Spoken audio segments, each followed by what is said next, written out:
Why is Kyra here? Kyra? Boo. Why on earth would you boo that beautiful soul? Boo. Why would you do that? Kyra won't walk across the bridge. Why? I don't know. Kyra's a weirdo. That is a little weird. She's like, no, I don't want to walk across the bridge. She lives right around the corner from the bridge. She's like, no, I don't want to walk across the bridge. That being said. Can we help her? You can try. We can flank her. You can try.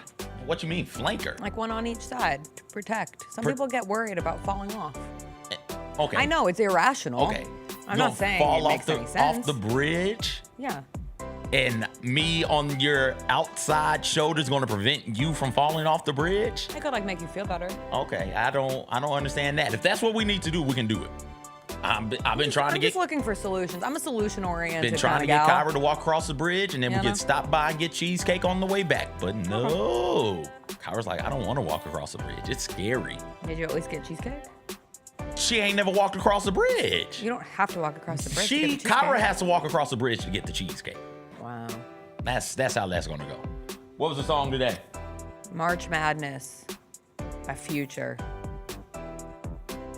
All right. Yeah. It was fine. Better or worse than Super Chumbo's super freaky version of Get Your Freak On? That's gonna be the $1 million question. But the Super Chumbo, Super Freako. Excuse me, Super Chumbo, Super Freako version of Get Your Freak On. Correct. Of which Get Your Freak On, you have four different versions of. Yeah. Okay. Yeah. All right. So probably March Madness will stay. Just wanted to make sure I had that correct. Although I do hope she performs the Super Chumbo, Super Freako version of Get Your Freak Riverbeat On. version, and then I can download that version. Yep. And it can replace the original Super Chumbo, Super Freako. Get Your Freak On. Oh, what a very real conversation. That's what Friday. We're deleting something. You don't want to miss it, folks. Don't come in early on Friday. Only you can know. She's going to delete one of these One songs. song. Will it be the Super Chumbo, Super Freako version to Get Your Freak On? Will it be What Christmas Means to Me? Which version was that? It was the Hannah Waddingham Of Netflix which she special. has 6 versions. No, I only have 2. I only have 2.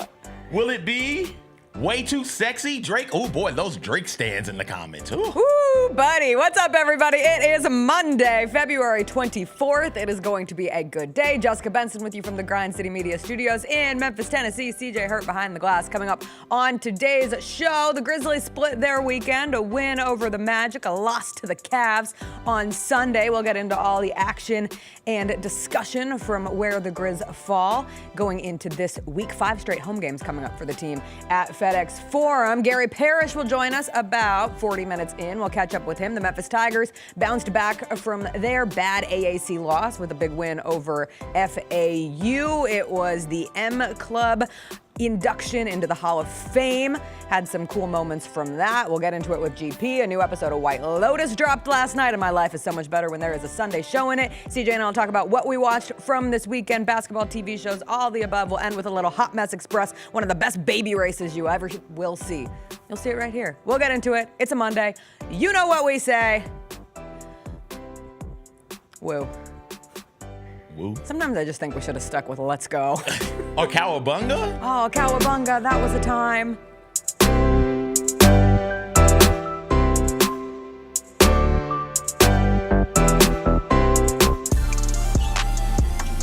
Bane, a pump fake, a 3, it's through for Desmond Bane. FBK, fly by King. Wheels through the lane, now spins back, Ja hangs, puts it in! Oh, what a shot by Morant in the clutch! So hot, oh, Jerry said no! Because he doesn't put on a play, comes up with a monster block.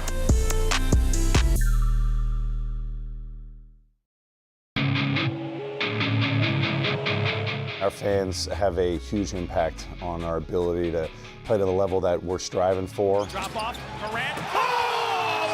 Well, you wanted home crowd involvement. I love those moments where you see our guys engaging in the fans and the fans just get pumped up. They are standing in FedEx Forum. I would hate to be on the other side with the opposition when FedEx Forum's rolling. That's such an unbelievable relationship that our group has with our fans.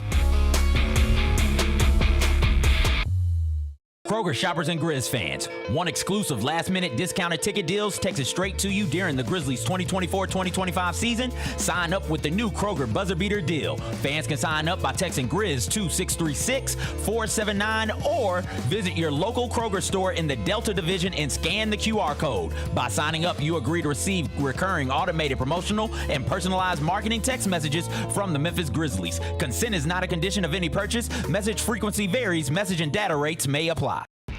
When it's all on the line, you turn to the strong, the stable, the unwavering. To those with a history of raising their performance to meet the moment. It's true in basketball.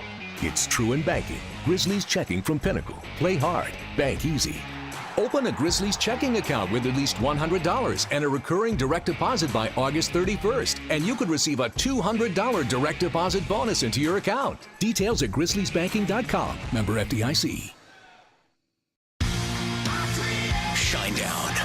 Dance Kid Dance Tour. Live in Memphis.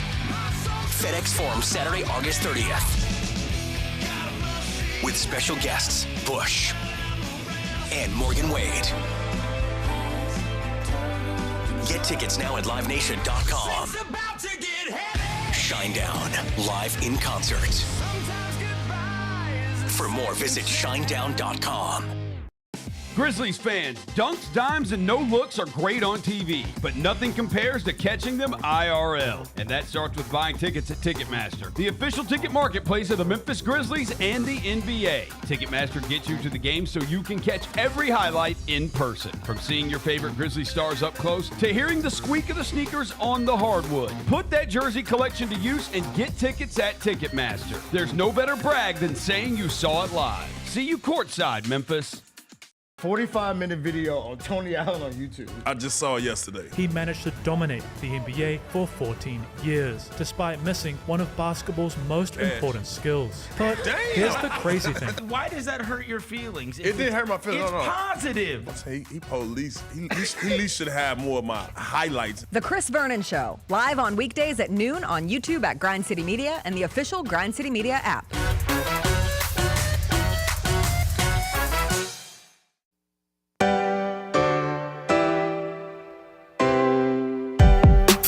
For the sunshine, gotta own the day like it's all mine. Just got paid in his own time. Been working hard, I've been on the grind. I deserve this feeling, having my way. I've been on this healing. This is my day. The sun's out, let's have a little fun now. I wanna let it all out. That's what it's all about. Cause I deserve this feeling, having my way. I deserve this healing. This is my day. Grind City Media presents The Jessica Benson Show with CJ Hurt. Live from the Grind City Media Studios on YouTube at Grind City Media and the official Grind City Media app.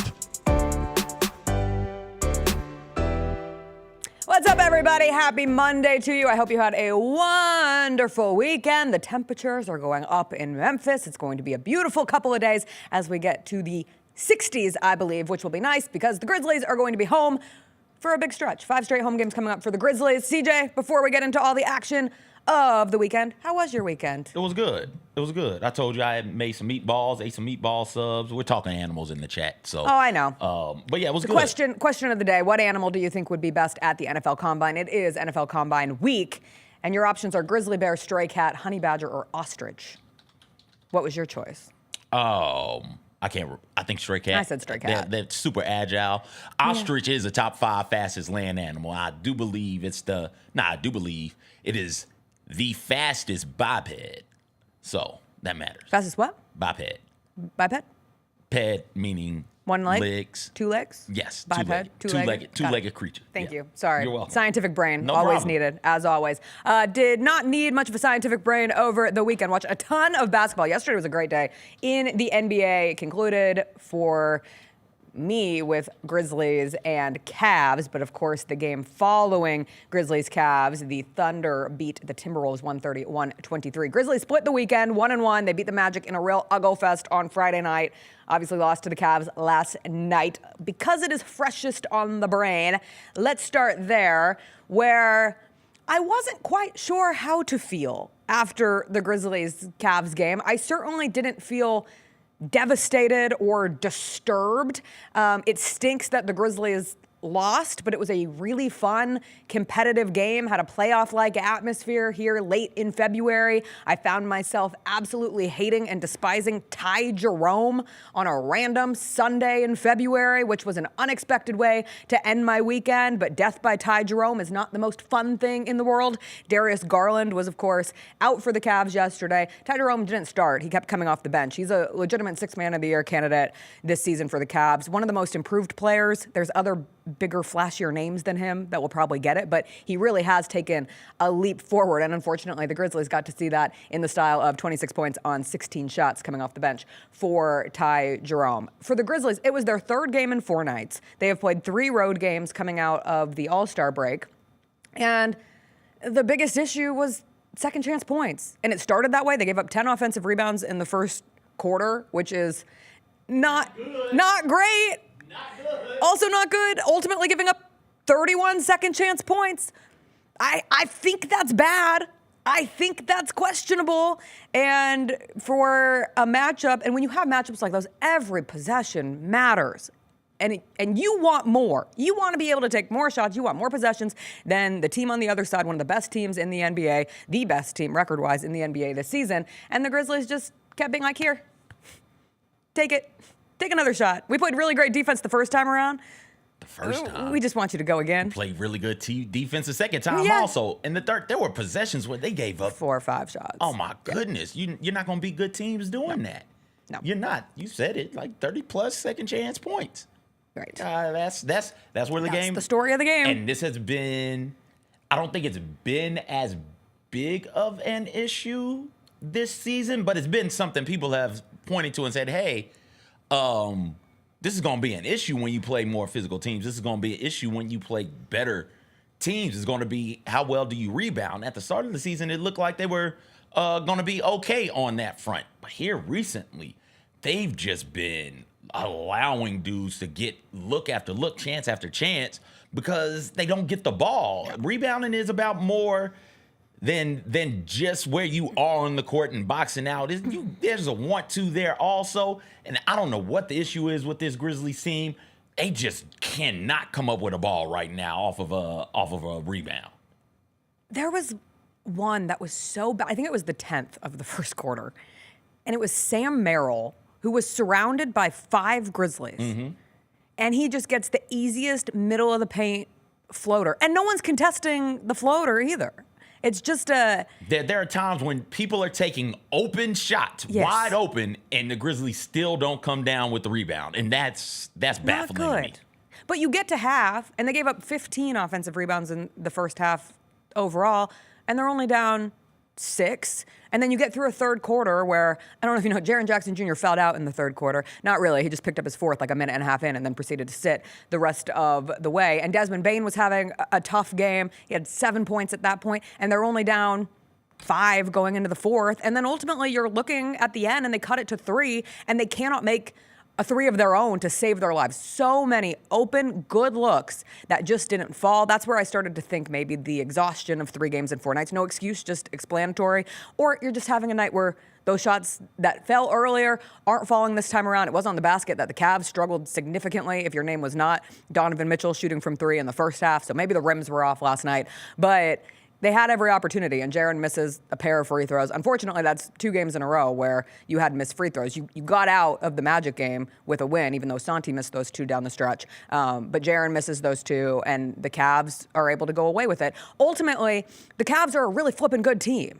Like, they are a 47-win team. They're not just a good team, they're a great team. And as we've discussed, the Memphis Grizzlies right now are a really good team. They're struggling to solidify themselves as a great team because they have yet to get one of these signature wins after the calendar turned to 2025. It was way back on December 7th when they beat the Boston Celtics. And their best wins as of late have been the win over the Rockets, that they finally got, and then the Rockets proceeded to go on a 6-game losing streak after that. And I'd say the win over the Bucks, who have won 6 of their last 9 games, but both of those teams are in 5th in their respective conferences. Now, it's not like the Grizzlies are the New York Knicks, who are now 0-7 against the 3 best teams in the league after their loss to the Celtics yesterday. But until the Grizzlies get one of these, you are going to have this aura of, I like to call it an NGB, a nice game but.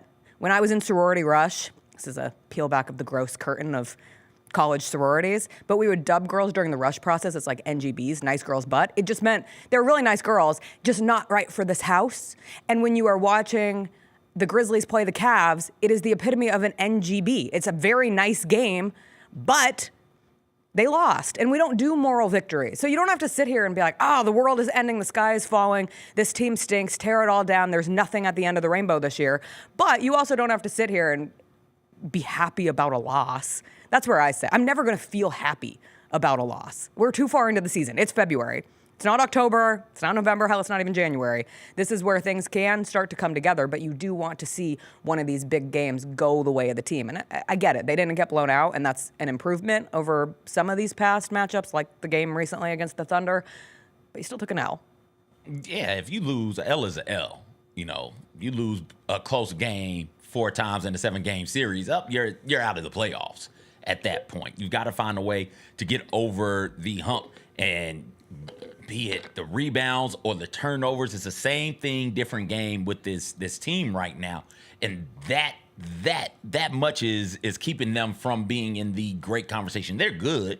The Knicks are good. The Grizzlies are good. The Nuggets are good. They got an ass whooping by the Lakers, who are also good, right? But they're the 3 teams, there's a clear delineation this year between great and good. And the 3 greats right now in the regular season are Thunder, Cavs, Celtics. And then everybody else is trying to find a way to get to where they are on that level. You're telling me the Grizzlies gave up 30-plus second chance points. Jaren could only play, 20-something minutes, 22 minutes. And even in those minutes, I think it was 25 minutes. He had 22 points in 25 minutes. So your best player isn't playing near enough. And then when he's on the court, he's still dominating. And your 3rd best player in Desmond Bane is over 7 from 3, and it's only a 6-point game. Right, like that tells me you're good enough. You just got to value the basketball. Take care of it. They didn't turn it over. It was great. They didn't have a whole bunch of unnecessary turnovers, but you've got to be able to end defensive possessions by getting the rebound. It does you no good to get a stop on defense. It doesn't even count as a stop. To force a bad shot, to get a miss on the defensive side of the ball, and you turn around and giving them 2nd and 3rd chance opportunities at the rim. Whoever you're playing is going to take advantage of that eventually, with the exception of like the Wizards maybe. But anybody else is going to take advantage of that eventually. Not a random Wizards swipe at well, I had to swipe 8-17. I had to swipe somebody back. Chris yesterday turns to me and goes, is Marcus Smart playing for the Wizards right now? I said, honestly, I do not know. The Wizards don't cross my timeline all that often. Went back and looked.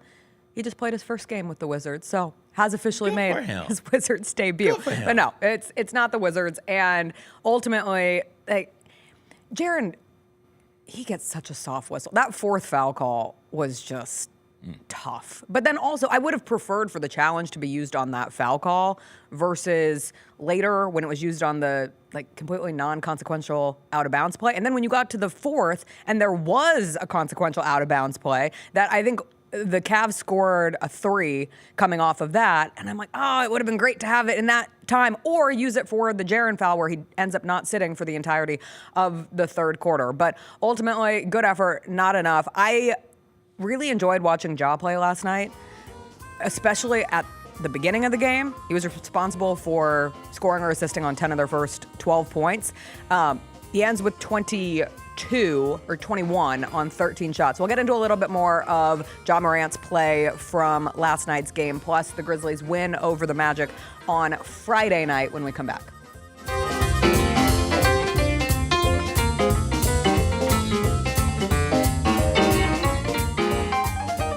We did get a new shoe that dropped today that we should all be able to get if we want it. Fire. And it's been one people have been waiting for a long, long time. Asia Wilson. What do you guys think about the shoe? I love it. I love it. Great. We see people wearing Jaws.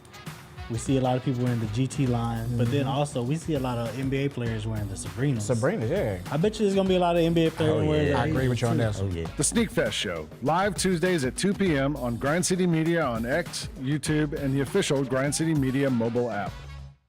What teams do you think, other than Chiefs and Eagles, you think are going to be teams to reckon with next season? I think the Ravens, the 49ers, the Bills, the Lions. I think the should have Falcons talent. are going to be good next year. Well, y'all have had like 4 straight losing record seasons. So. Yeah, the question is, like, can you just get like 2 guys on defense? Like Right. they scored 38 against the friggin' Panthers and lost the last week of the season. Like, you got to get some stops. The Odds Couple, live at 2 p.m. on YouTube at Grind City Media and the official Grind City Media app. We got Southern Heritage Classic news. Mike, Tennessee State out. Where do you think the Classic goes from here? Is this a thing that sort of dooms this Classic, Southern Heritage Classic? I don't ever bet against Fred Jones. I don't count Fred Jones out. You have to have the event. You have to continue to have the weekend, and a football game has to be part of it. Get all of your HBCU sports and culture news by tuning in to HBCU Huddle with CJ Hurt and Mike Wallace. New episodes drop every Thursday on grindcitymedia.com, YouTube, and Spotify. Bane, a pump fake, a 3, it's through for Desmond Bane. FBK, fly by King. Wheels through the lane, now spins back, Ja hangs, puts it in! Oh, what a shot by Morant in the clutch! So hot, oh, Jared said no! Because he doesn't put on the play, comes up with a monster block.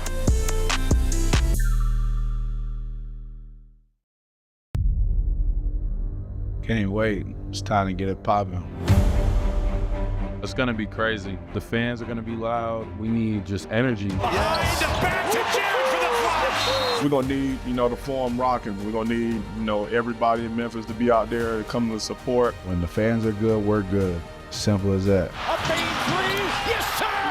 Desmond Bane with ice water in his veins! We'll ride the energy together.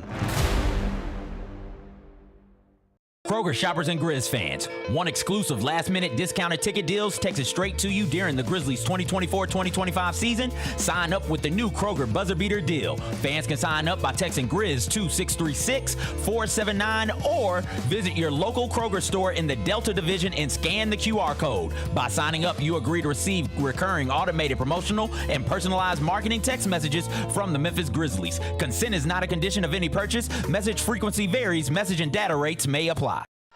There's no substitute for experience, the knowledge gained from having been there before, and the passion to share what you know to make everyone around you better. It's true in basketball. It's true in banking. Grizzlies checking from Pinnacle. Play hard. Bank easy. Open a Grizzlies checking account with at least $100 and a recurring direct deposit by August 31st, and you could receive a $200 direct deposit bonus into your account. Details at grizzliesbanking.com. Member FDIC. Shinedown. Dance Kid Dance Tour. Live in Memphis. FedEx Forum, Saturday, August 30th. With special guests, Bush and Morgan Wade. Get tickets now at livenation.com. Shinedown, live in concert. For more, visit shinedown.com.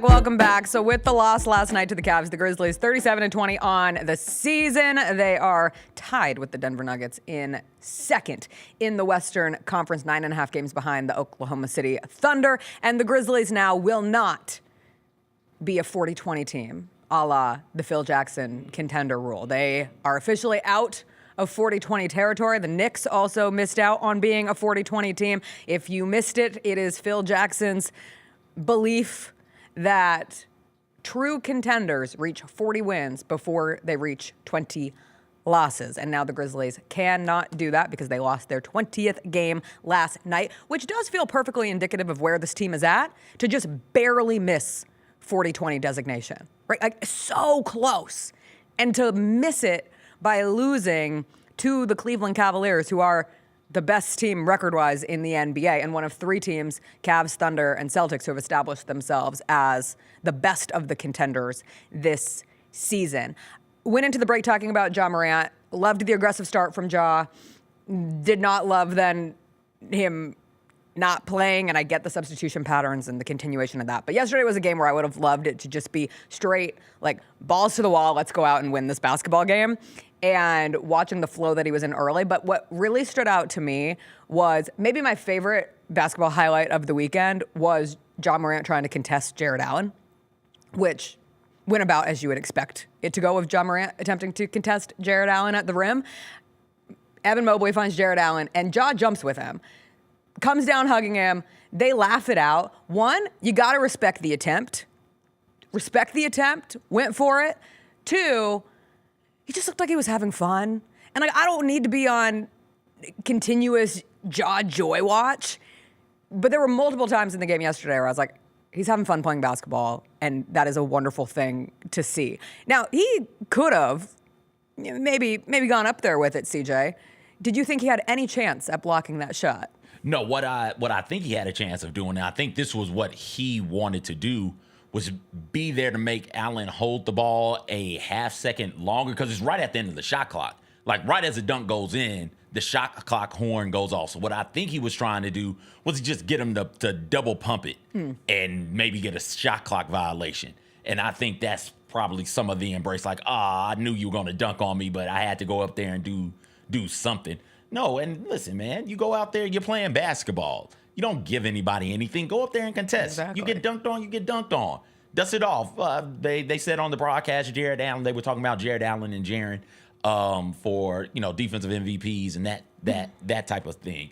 And they said, Allen says, listen, if I'm down there, I'm in the poster anyways. I may as well do something. Right? If you're down there, you're going to be in the poster, whether you get out the way or not. You're still in the poster. Go up there and contest. Let's see what they got. Strong. Go up there and make them finish over you. So, yeah, no, that Ja is my height going up against a legit, 6'11", 7-foot dude? No, I didn't think he had any chance in hell of blocking that. But I enjoyed the competitiveness. They were competitive yesterday. They weren't going to settle for being pushed around yesterday. We saw that when Bane was on the floor tussling for the loose ball against a tussle, not a fight, Mitchell. No, just a tussle. Come on, man. Just a skirmish. Just a little action. Kerfuffle. Nobody like really touched anybody. It was fun for a moment. Tristan Thompson sort of swatted at Zach Edey. Completely forgot Tristan Thompson is still on the Cleveland Cavaliers until this moment in the game last night. But Donovan Mitchell tried to get on top, tried to get his position. Bane could have not grabbed his legs either, if we're being completely honest on the situation. Bane could let the ball go. Somebody could let the ball go. But in that moment, like you're gonna let them know you're not backing down. Well, and Zach Edey continues to step up and play this Edey the enforcer role, which I appreciate. There was a video courtside of a fan who caught Edey saying, like, he went at my player. What am I gonna do? And that's how Zach Edey operates. He's a rookie. Like, that's a nice trend that we are seeing from Zach Edey. And you go back to thinking of Steven Adams, the bouncer on this team, and now you have Zach Edey, who is trying to one day get into the position of, don't mess with my player. Like, there are a few guys out there in the league who can just show up, stand there, don't have to do a whole lot. Just remind the other team, the other person on the end of the kerfuffle or skirmish, like, hey, I'm here. Zach Edey could get there because he's huge. I wish Zach Edey could keep somebody in front of him. Well, I wish Zach Edey wasn't a complete and total liability on the one perimeter. Step at a time. Okay, so he can be the tough guy first, and then he can slide his feet and keep dudes in front just a little bit. He was a better rebounder yesterday. What, did I say anything about his rebounding? No, I was just pointing. I was adding your criticism with one positive that I took from Zach Edey last night. And on a team that got out rebounded by 20, every rebound counts.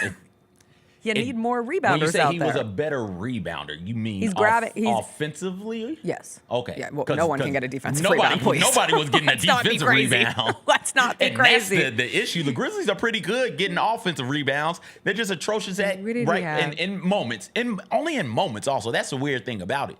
In moments, they're really, really bad. 8 offensive rebounds, 1 defensive rebound for Zach Edey. Come on, man. So but he's not alone in that criticism. To your point, he a monster on the offensive glass, and growing monster. and becoming a bit of an enforcer. Just really would like for him to get some defensive rebounds, and would like him to be able to keep anybody in front of him. Edie had 9. They're using Mobley in pick and rolls with Edie. Mobley was impressive and as hell Mobley's last just night. going by him. He had, 25 and 13? Yeah.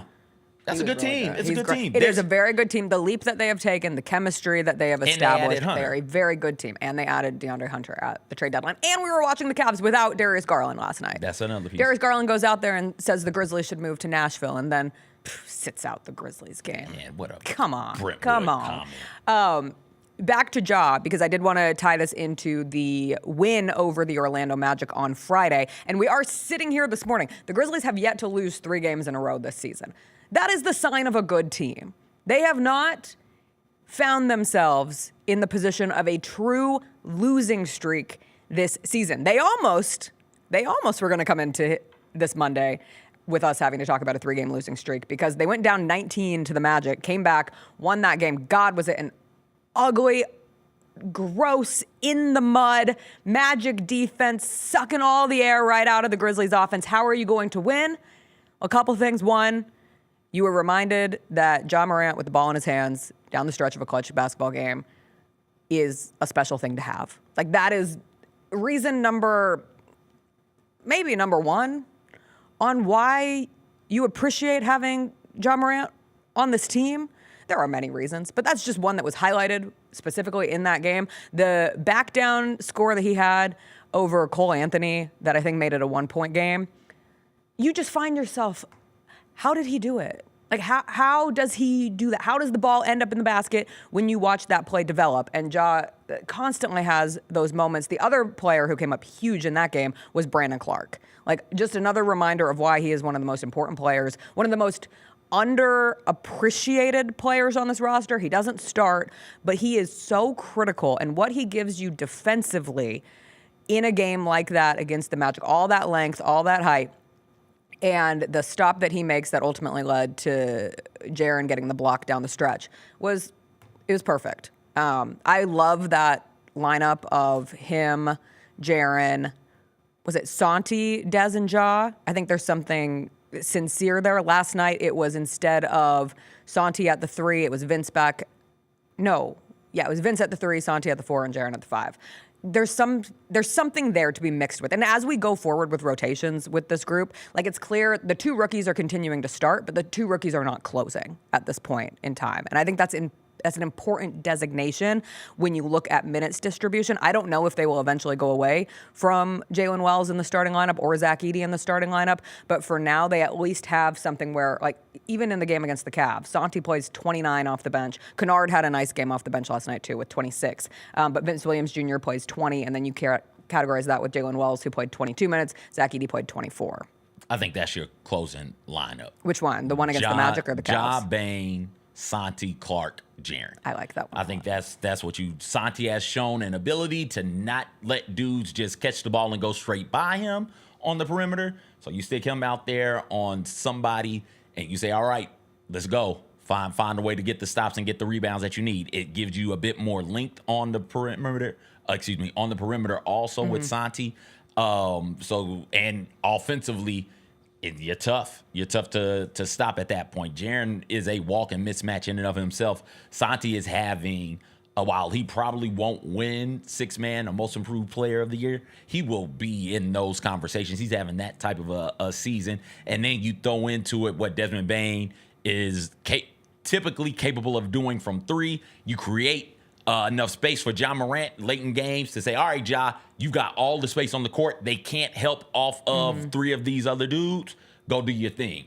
And Ja Morant can come out there and close the game out for you. Defensively, you be a bit of a liability, particularly against the other team's best player, but you gotta take the good with the bad and just make it work. And so I think that is what you tried out there the last 6-7 minutes of games. I'd love it sometimes at the end of a first half. Yeah, well, that was the Hampton lineup, the Hampton 5, the lineup of death or what have you. The Warriors didn't use that lineup the entire game. It was intermittent. No, it was like 4 minutes here or there. 4 minutes at the end of quarters, and then the last 5-6 minutes of games you'd see. Iguodala out there with Harrison Barnes, Steph, Dre, and Clay, right? Like that's how they used it, and I think you can use that lineup, the Grizzlies lineup, much in the same way. And if you were able to utilize it to keep that engine of Ja running consistently, where it's not just out the gate of a game, and then some of that energy gets zapped, and then it's last 4 minutes, ball in your best player's hands. Like I thought the ESPN crew, that show, because all those games yesterday were on ABC, ESPN, and so watched a lot of that crew talk about basketball.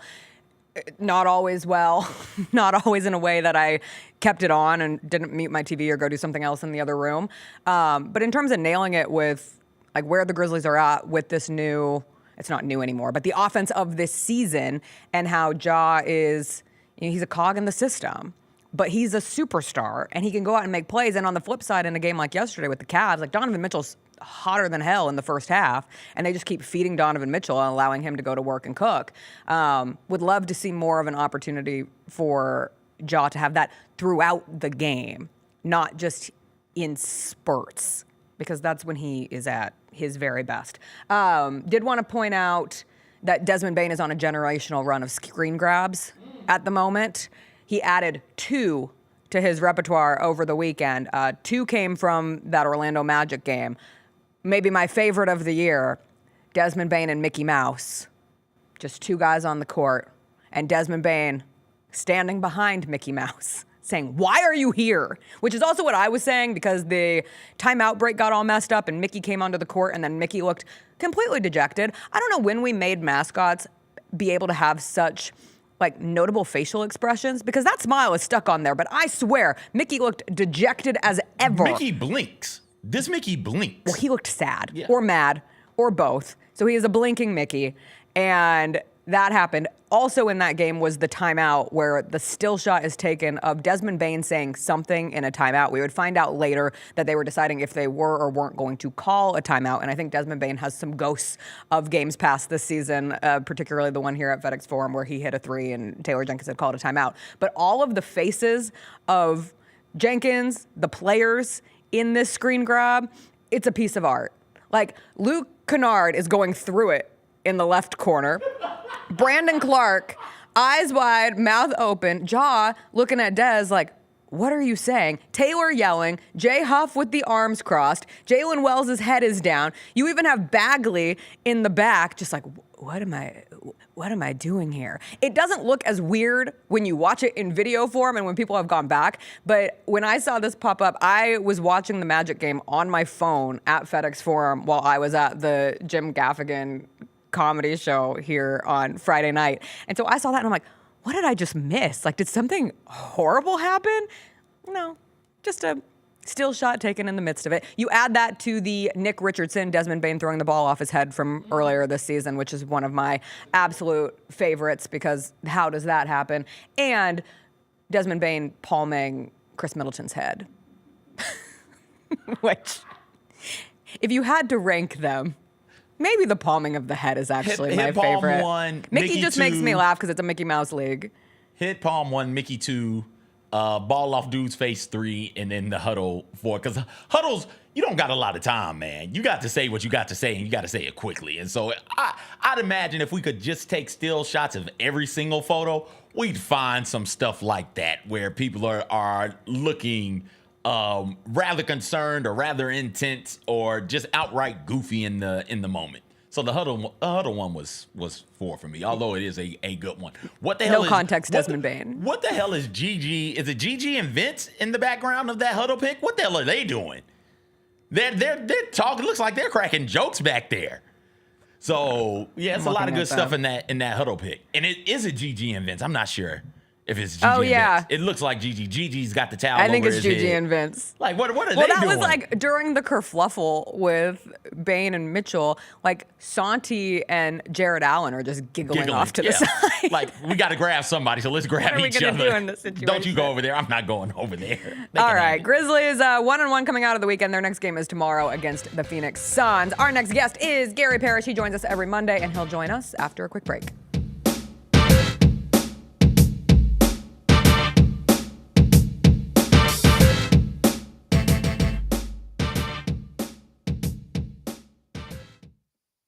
Grizzlies fans, dunks, dimes, and no-looks are great on TV, but nothing compares to catching them IRL. And that starts with buying tickets at Ticketmaster, the official ticket marketplace of the Memphis Grizzlies and the NBA. Ticketmaster gets you to the game so you can catch every highlight in person. From seeing your favorite Grizzly stars up close to hearing the squeak of the sneakers on the hardwood. Put that jersey collection to use and get tickets at Ticketmaster. There's no better brag than saying you saw it live. See you courtside, Memphis.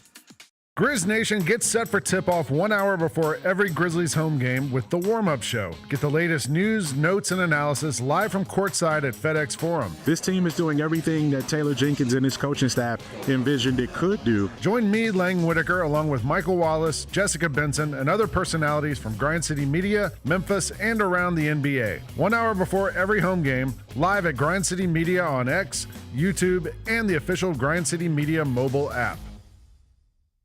Are you aware of the story of Larry Brown and John Calipari coming to see you at an AAU tournament? I knew Coach Calipari was in the crowd. I had this incredible game. I had maybe 17 dunks in the first half or something. One of my guys was like, "Yeah, I think Coach Calipari was speaking with one of the NBA scouts, and they're saying, yeah, you're not gonna go to college, bro. You're going straight to the league." I was like, "That's the plan, but if I don't, I definitely want to go to Memphis," and that's how I went down. The Gary Parrish Show, live on weekdays at 10 a.m. on YouTube at Grind City Media and the official Grind City Media app.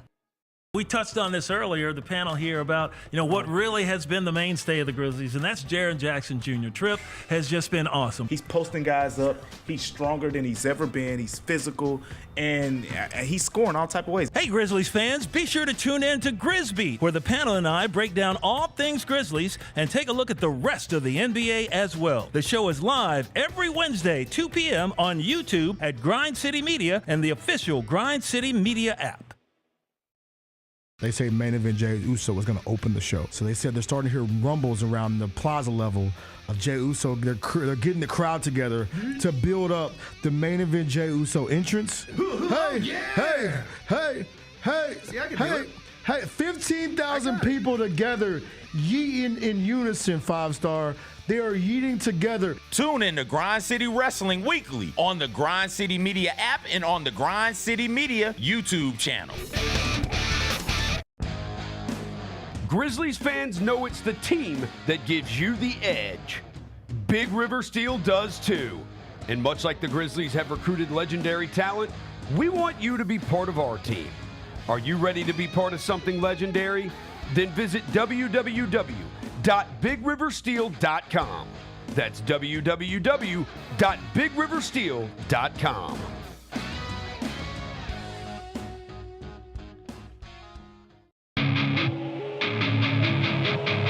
Our fans have a huge impact on our ability to play to the level that we're striving for. Drop off, Morant. Oh! Well, you wanted home crowd involvement. I love those moments where you see our guys engaging in the fans and the fans just get pumped up. They are standing in FedEx Forum. I would hate to be on the other side with the opposition when FedEx Forum's rolling. That's such an unbelievable relationship that our group has with our fans.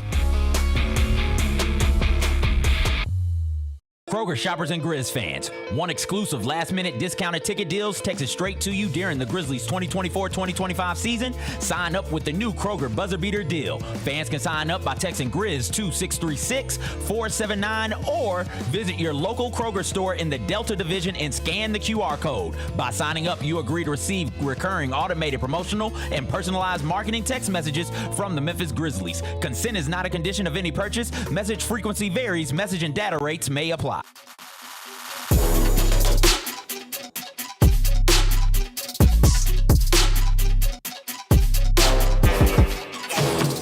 Welcome back. It is Monday. That means it's time to catch up with Gary Parrish, host of the Gary Parrish Show, weekday mornings at 10 a.m. on Grind City Media. GP, look at you in your Mets hat this morning. It's spring training. It's here. Baseball's here. It's baseball season. It's baseball season. Doesn't it feel like baseball season? Don't I sound like it's baseball season? Yeah.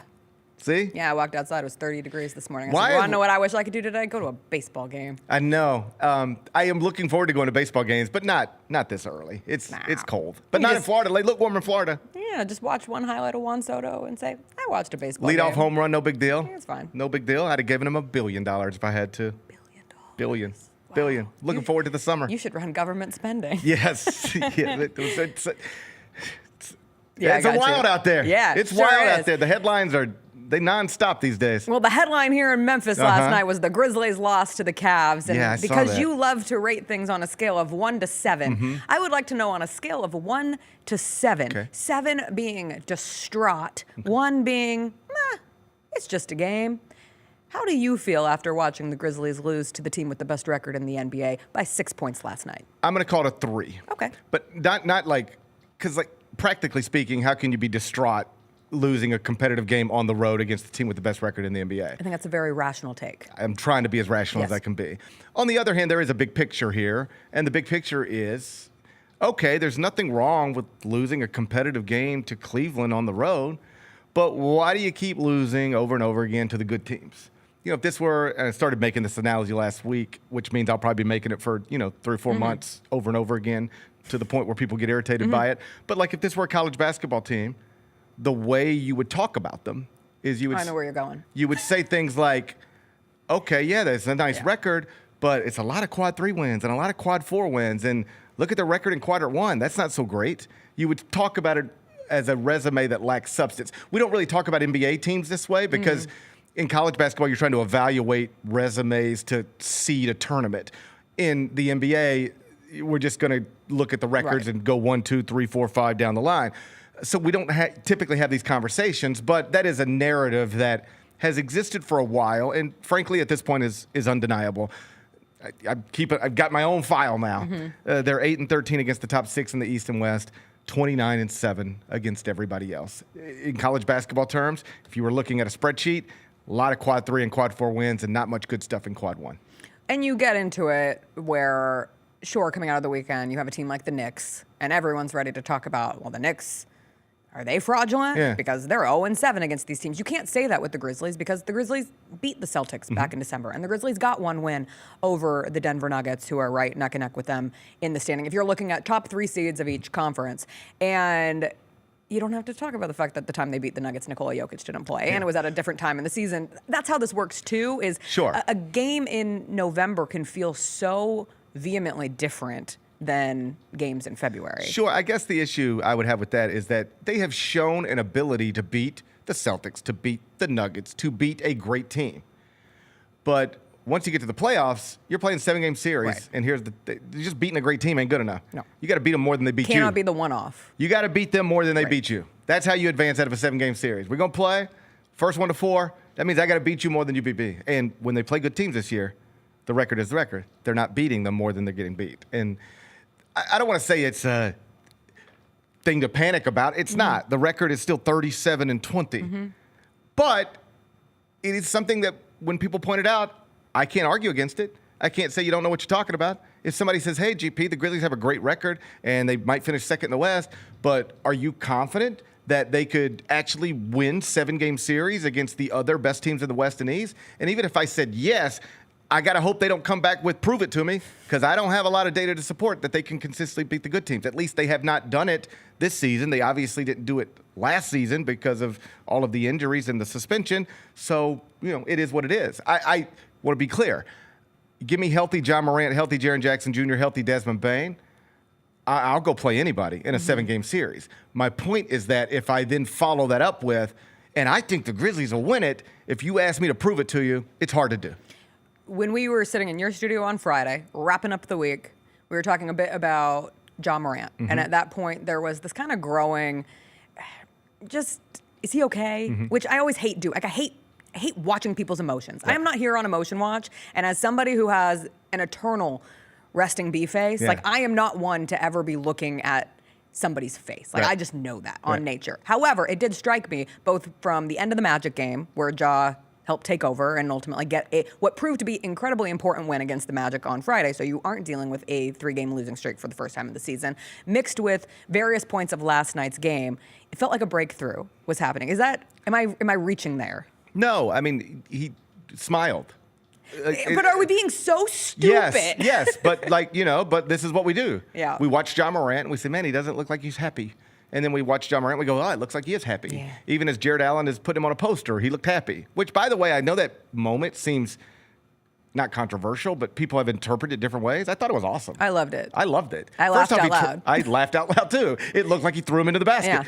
Yeah. He's 7 inches smaller and about 70 pounds lighter, and he still tried to contest at the rim. And when it ended up exactly the way it was always going to end up, because, like, here's the thing. When somebody's 70 pounds heavier than you, even if you contest, they're just putting it through your arm. Like, right? John Morant's arm is not stopping this. Right. I love that he tried, and I love that when it went exactly the way it was always going to go, he could laugh about it. And, like, even hold on to they both. That was a cool moment. I know that after what happened last week in hockey, some people want basketball players to punch each other in the face.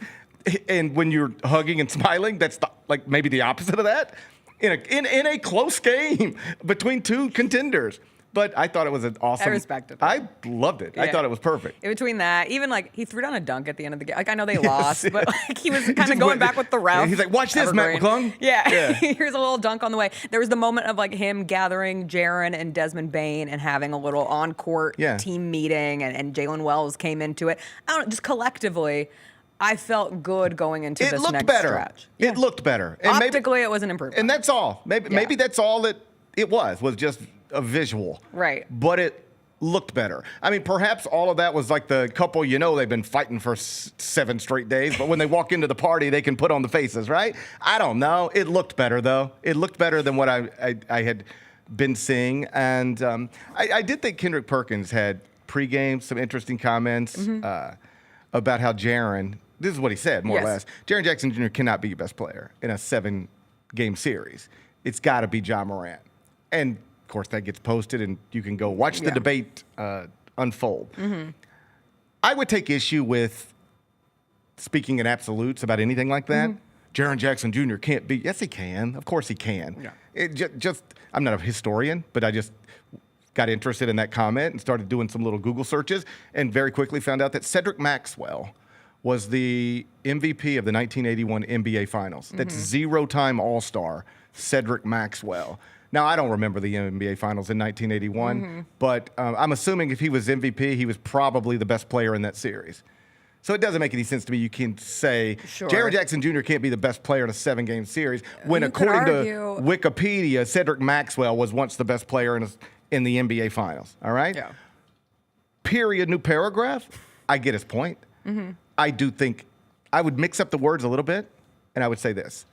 I wouldn't say Jaren Jackson Jr. can't be your best player in a 7-game series. I would say if you're really trying to go to the Western Conference Finals, if you're really trying to go to the NBA Finals, if you are really trying to win this whole thing, which is what you say, Ja Morant has to be great.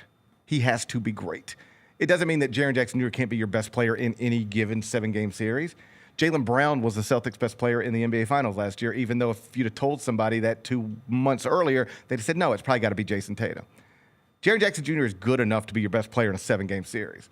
But if what Kendrick really meant was Ja Morant's got to be great for this to be great, I'll co-sign that a million times. Yeah, I actually thought watching, once they finally talked about the Grizzlies on the pregame show and the Cavs, we went a long stretch. Oh, you're frustrated. I was a little frustrated with how long it took to get there, if I'm being completely honest. Best record in the NBA, If you would like to lead the A block, you have the best record in the NBA. He didn't talk about the Cavs either. Well, like, what are we doing here? Well, the NBA does that sometimes. They talk about, they get you to LeBron and Steph and real quick. Joel Embiid pretty quickly. And granted, I watched a lot of basketball yesterday. I watched the Warriors, and they look really good with Jimmy Butler. Granted, the Mavs are in a sincere doomfall and are now going to be at least another 2 weeks They without look different Anthony and they're talking Davis. different. They sure are. Yeah, like Steve Kerr's like, we might have something here. And every time they show a shot of Jason Kidd during those games, that man looks like, again, body language experts over here, doesn't look thrilled. No. Doesn't look particularly happy with how things have devolved at this point, and understandably so. Watching the Celtics-Knicks game, like, wow, the Celtics sure look great right now, and Tibbs keeps playing his players 157 million minutes. Are they going to be tired? Are they even going to be able to play a competitive playoff series by the time we get to April? Unclear. Yeah. But when it comes to when they did talk about the Grizzlies, my point, I actually thought they nailed it. Right. Like, I was really impressed with the categorization of the Grizzlies' new offense and Ja's place in that new offense and some of the passivity that by nature has become the new normal for him, and then Kendrick Perkins taking it the next step and saying, I agree. I didn't love how it was said because Jaren Jackson Jr. could absolutely be the best player. Brandon Clark was arguably the best player in their series against the Timberwolves years ago. You never know who that's going to be. But in a nutshell, saying, like, Ja Morant is one of the greatest players in the league. He is on the Memphis Grizzlies. For them to reach their highest of heights, it is critical for him to be at least flirting with being the best player in a series. That's the way I interpret it. I just think he, as somebody who speaks live, sometimes you don't say it exactly the way you'd want to say it. And I don't, at least he didn't say it exactly the way I would want him to say it, or at least not the way I would co-sign it. Right. Of course, Jaren Jackson Jr. can be the best player in a 7-game series. And he could be the most, like, then we get into the minutia of best player versus most important player. Yeah, all that stuff. Jaren Jackson Jr., if, God forbid, I say a little prayer every single day, please keep Jaren Jackson Jr. healthy this season. He is the one player on this team that is irreplaceable. So that's what you're spending your prayers on these days, huh? Yeah, you know. I go all over the place. I woke up at 4 o'clock this morning. I tried to alphabet prayer my way back to sleep. It There's did some not bigger work. issues out there you might have heard about. I've got those too. Don't worry. I've got room for everyone. I would say this. Of course, Jaren Jackson Jr. can be the best player in a 7-game series, but if you take Kendrick's words and try to translate them into what I think he was trying to say, is that John Morant has the talent to be one of the best players in the world, has shown us at times that he is one of the best players in the world, and is still very much of an age where he should be one of the best players in the world. And respectfully, he has not been that this season. And if the Grizzlies are ever going to be great and actually do what all the things they say they want to do, think they can do, and frankly, things that we think they can do, that's the key. Getting him great again. Didn't mean it like that. Didn't mean it like that. But getting him great consistently again. Consistently, I think is the best word. Because he still has these highlights and these moments and even these games where he's amazing. The end of that Magic game was incredible. It just hasn't been consistent. It hasn't been consistent. Perhaps in part because he hasn't been consistently healthy. But that's, if that's what Kendrick meant, I believe that. I didn't like the way he said it, but I believe same. that sentiment. Flipping to the other Memphis basketball team. They beat FAU yesterday. The Tigers, here at FedEx Forum, avoided another AAC landmine, bounced back from the Wichita State, which is never guaranteed. It's good to see. And it's funny because I was watching the first half, and we had guests come over to retrieve something from a party. Not important to the story. Tell that story. Not important to the story. Tell that However, story. well, they had to come pick up their gifts. They were the party was thrown for them. There were gifts, and you can't just take the gifts after a party. Can you? Because, like, well, what are they going to do? Put them in the Uber? It was a lot of bottles of. It was. Okay. I don't. You know Long what? story I'm short, sorry for have you asking. ever heard of a stock the bar party? I think I'm familiar. Like you show up with a bottle. Yeah. Okay, sure. But I had never heard of this for a pre-wedding festivity. I'm a so like little instead fed of up doing when people ask. I'm a little fed up. but the couple didn't ask. It was thrust upon them. Okay. And somehow it ended up being hosted at our place. Yes, by force, CJ. But you essentially stock their bar. So the gift is everybody brings a bottle. Yes, it speaks for itself. So they had to come pick up the bottles because you can't just carry like 20 bottles of alcohol into an Uber at 2 in the morning. I don't think that's going to work out very well. I mean, technically, you could, but I get the point. I understand. It's easier to do it I understand. yourself. I like the world better when people just stock their own bars and it wasn't everybody's responsibility. Well, I think it's interesting how you end up draining your own bar if you're hosting the stock the bar party. It's kind of how that works. It's a tough situation. But they left, and as they were leaving, I said, man, the Tigers just can't blow out anyone. Right. Which was funny because then Dane Danger comes out and scores 9 points in 4 minutes, and ultimately I think they led by as many as 27 in that game and end up with a very healthy win over FAU. For you to see them finally have that kind of a win, I think the last time they beat a team that handedly was FAU in the first conference game of the season. Well, this is why they've been rising in the polls but falling in the computers because AP voters just look at wins and losses. They don't really care about efficiency numbers. It's like, did you win? Well, then we'll move you up or at least we won't drop you. Did you lose? You got to fall. The Ken Palms, like, it's interesting, like, because Ken Palm has been around forever, and yet sometimes some people just still can't wrap their minds around it. Like, I'll even see coaches sometimes. They'll be like, we've won 7 in a row, and we dropped in the computers. Well, I bet you've won 7 really close games in a row. I bet you that's what it is. I bet you've won 7 games in a row, mostly against bad competition by close margins, something like that. That's probably the explanation. Because Ken Palm doesn't really care whether you win or lose. It's all about efficiency numbers. Gonzaga has lost 8 times this season, has only 2 quadrant 1 wins, and is like top 15 in all the predictive metrics. Why? Because their 8 losses are by a combined 34 points. I think they're by an average of like 4.2, 4.3 points per game. So the issue for Memphis is they've been playing a lot of bad teams, and they've been not winning by as much as you should, or losing. Either one of those is going to be bad for you in the computers. So that's why you're in the 40s in the computers, but still in the top 25 of the AP poll. But just main takeaway from yesterday, every game they play is big now because every game you play is not going to help you advance in the bracket, but it'll drop you down. If you think you're a 6 seed today, go lose your next game. You'll be a 7 seed tomorrow. If you think you're a 7 seed today, go lose your next game. You'll be an 8 seed. Next thing you know, you're playing Auburn in the second round and you're a 13-point underdog, right? So every game's a big game now. That win won't help you, but it would have been a quarter 3 loss. Right. That would have hurt you. They also won the game without shooting well from 3. They've been a very good 3-point shooting team all season. I'd rather you shoot well from 3, but I like it when you can win convincingly without having to do it, without it being there. Yeah. So that was a nice performance, nice win, and it didn't move them up the computers much, but it prevented them from dropping. It's a Monday. You know what that means. We got to take a break. Yeah. But when we come back, I'm going to ask you about Penny's comments from Friday, where he said, if we were 26-0, we'd still be a 6 seed. That's some smart coach speak going in. Okay, we'll talk about it. Plus, I want to ask you your favorite CDR story. Okay. We got to see him inducted into the M Club Hall of Fame yesterday. So we'll get into all of that. Do you watch The White Lotus? Of course. Great. We'll talk about that too when we come back. Did you watch last night?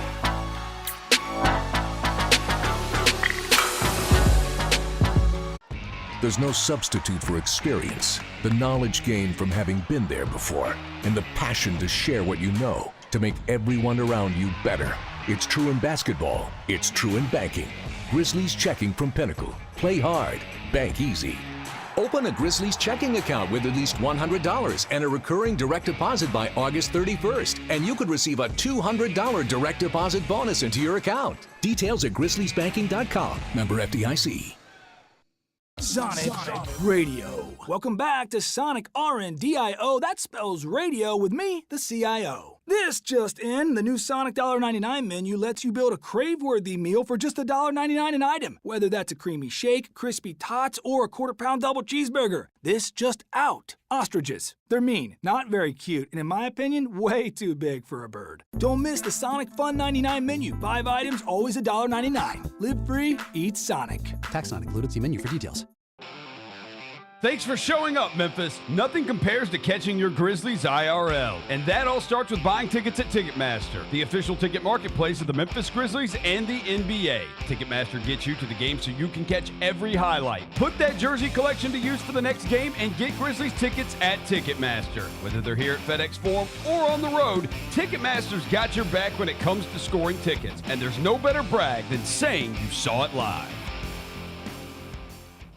Grizz Nation gets set for tip-off 1 hour before every Grizzlies home game with the warm-up show. Get the latest news, notes, and analysis live from courtside at FedEx Forum. This team is doing everything that Taylor Jenkins and his coaching staff envisioned it could do. Join me, Lang Whitaker, along with Michael Wallace, Jessica Benson, and other personalities from Grind City Media, Memphis, and around the NBA. 1 hour before every home game, live at Grind City Media on X, YouTube, and the official Grind City Media mobile app.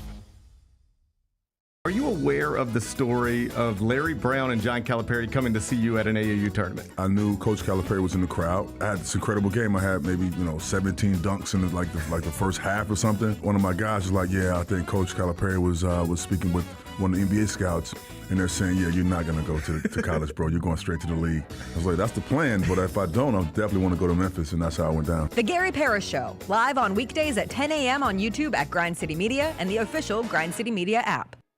We touched on this earlier, the panel here, about what really has been the mainstay of the Grizzlies, and that's Jaren Jackson Jr. Trip has just been awesome. He's posting guys up. He's stronger than he's ever been. He's physical, and he's scoring all type of ways. Hey, Grizzlies fans, be sure to tune in to Grizz, where the panel and I break down all things Grizzlies and take a look at the rest of the NBA as well. The show is live every Wednesday, 2 p.m. on YouTube at Grind City Media and the official Grind City Media app.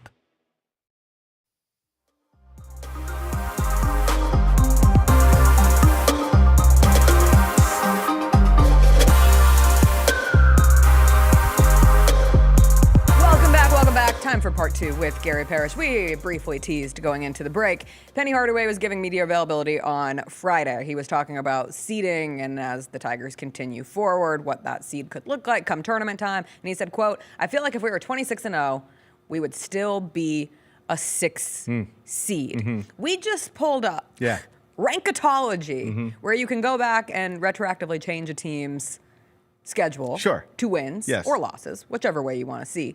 But we put in an undefeated Tigers team at this point in the season, they'd be a 1 seed, according to rankatology. Now, that doesn't factor in humankind. But here's the thing, it gets better when you factor in humans, because here's what would happen. The computers would say it's a top 2 team in America with Auburn. And then you know what the humans would say? And they played Auburn on a neutral court. That's going to be the tiebreaker. I'm not exaggerating. This is how ridiculous that comment is. Not only would Memphis not be a 6 seed if it was undefeated, which is what he said, Memphis would quite literally be the number 1 overall seed in Jerry Palm's projected bracket, in Joe Lunardi's projected bracket. They would be undefeated with 8 quadrant 1 wins, including victories over the projected SEC champ, Auburn, and the projected Big Ten champ, Michigan State. They would be undefeated with 8 quadrant 1 wins, including victories over the 2 projected conference champions of the toughest conferences in America. Yes. They would be ranked number 1 in the country everywhere. It's just silly. I don't know why he has to say stuff like that. I actually like it because now we're talking about this, and it's a reminder of just how good Memphis is. For people who might have forgotten, for people who aren't tracking it along the way, granted, they're probably also not tracking Penny's Friday press conference comments, but they go back, they look at the schedule, and would think, oh, wow, that Memphis non-conference schedule was really, really good and can carry them forward, even though they compete in one of the worst conferences in college basketball this season. I get why it was said, but I'm with you, logistically speaking. Like, it's fine to say it if you fans will rally around it and your players will respond to it, but, like, it's not backed up by any truth. You know?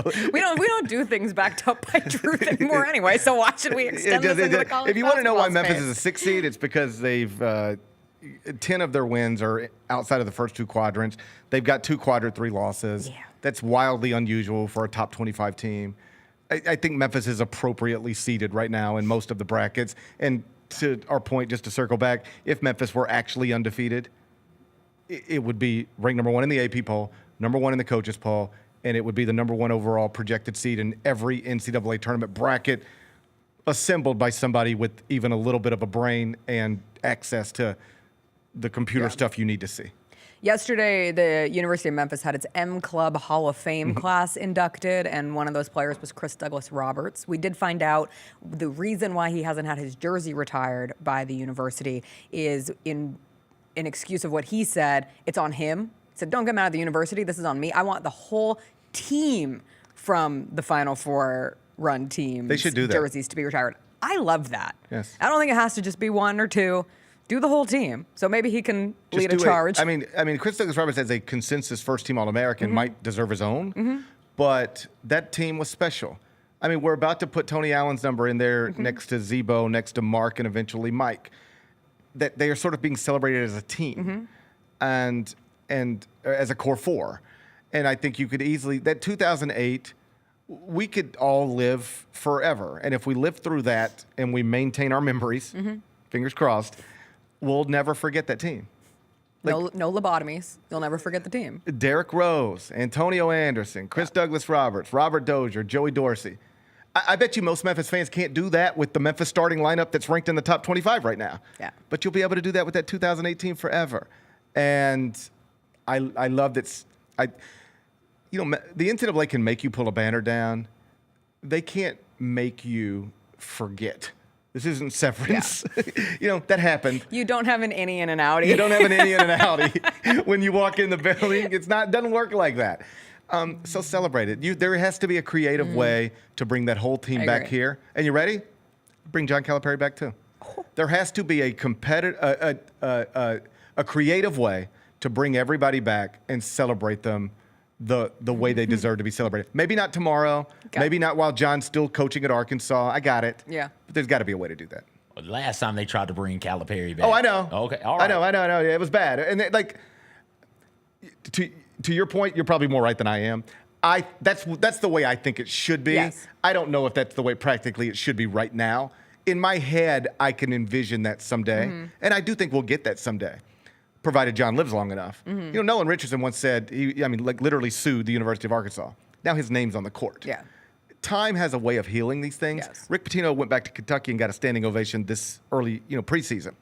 Time has a way of healing these things, and I hope time does, because John and I aren't best friends. It doesn't really matter much to me whether he has that moment. Right. But I know that he would appreciate it, and I think he probably deserves it. He is responsible for the best years of Tiger basketball of my lifetime, and I don't think he should be the devil forever. What a quote. I don't think you should be the devil forever. I swear, this is off topic. Wasn't planning to get to you. Rick Pitino back in a thriving position on the court, in the suit, hands behind the back, sold out crowd at Madison Square Garden, beats UConn for the second time in 2 weeks. I was like, wow. This just is a reminder that narrative arcs can change so dramatically. This is one where I never understood why he was banished from power conference basketball for 6 years. I understood why Louisville fired him when they did.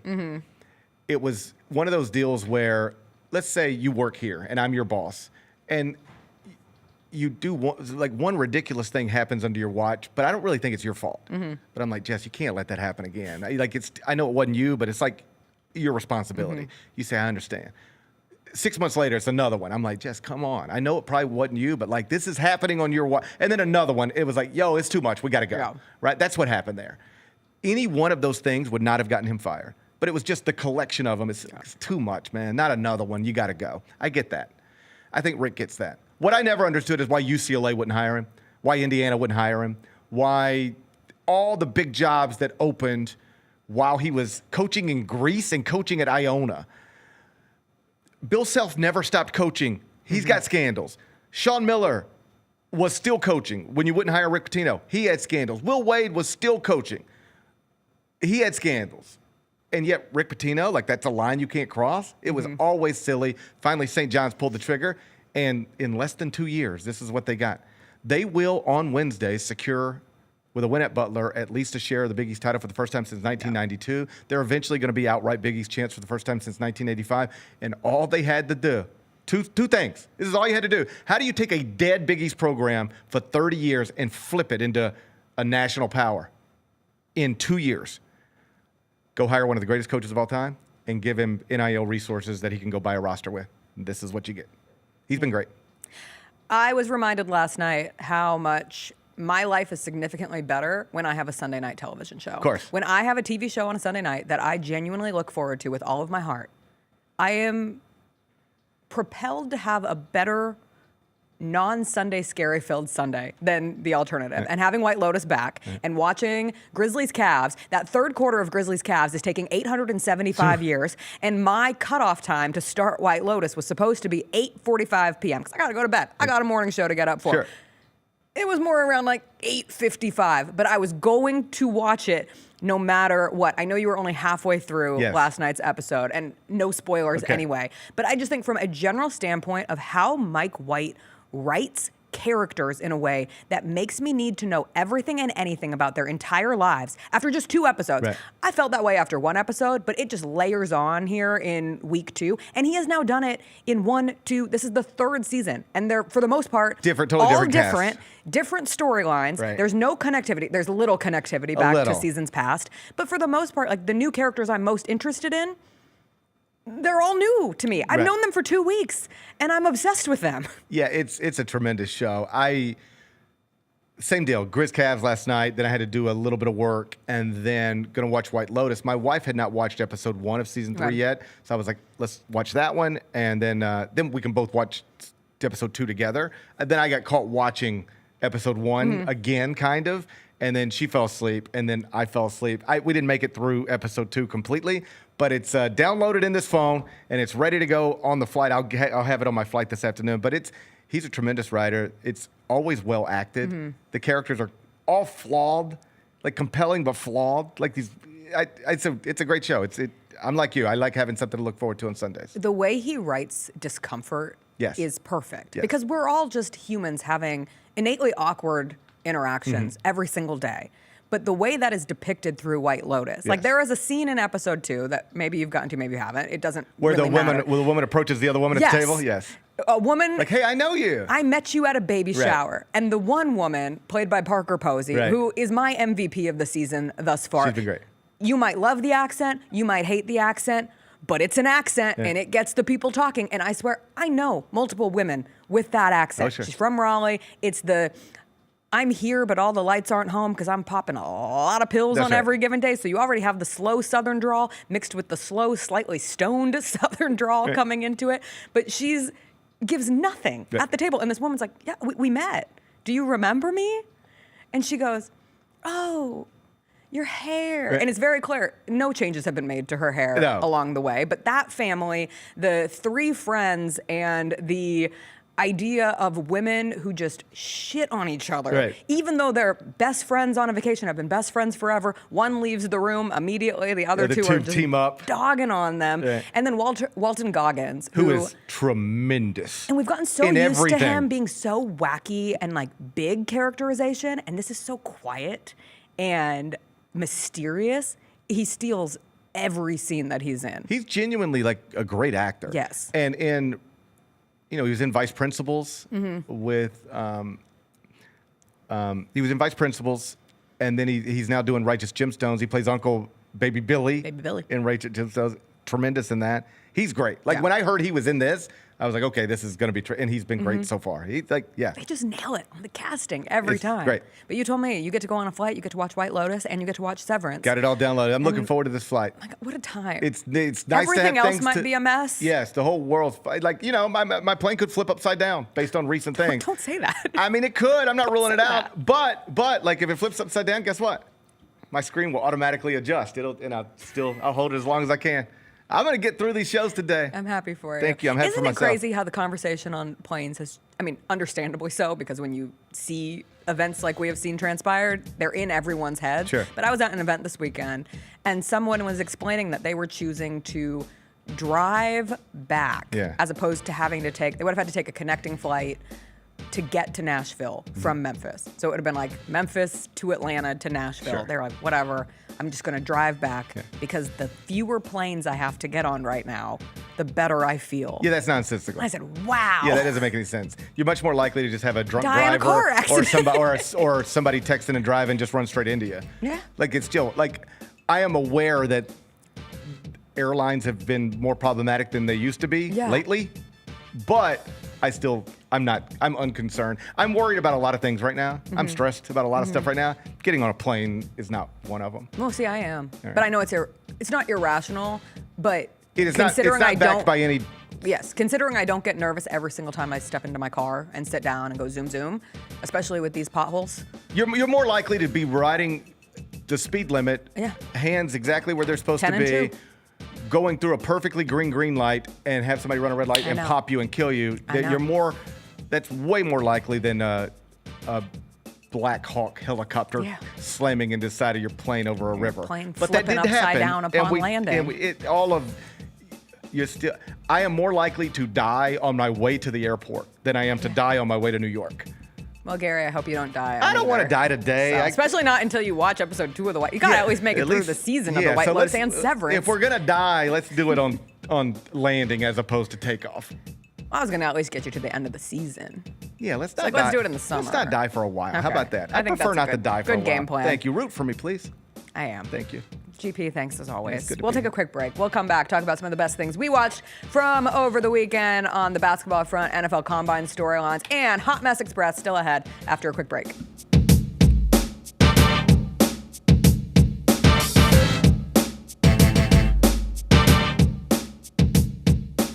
They say main event Jey Uso was going to open the show. So they said they're starting to hear rumbles around the plaza level of Jey Uso. They're getting the crowd together to build up the main event Jey Uso entrance.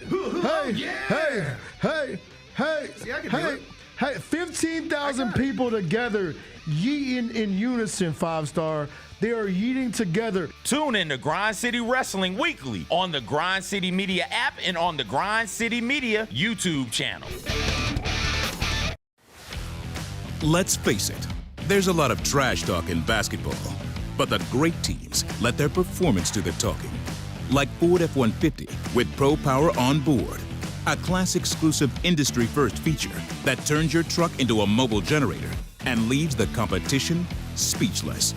Ford F-150, official truck of the Grizzlies. Greatness starts here at your Mid-South Ford dealer. Class is full-size pickups under 8,500 pounds. GBWR.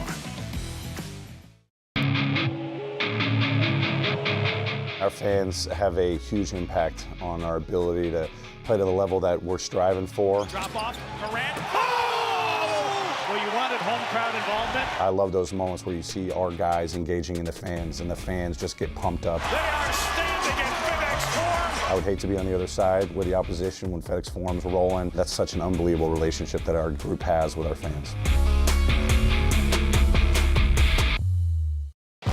At the National Civil Rights Museum, history moves us forward.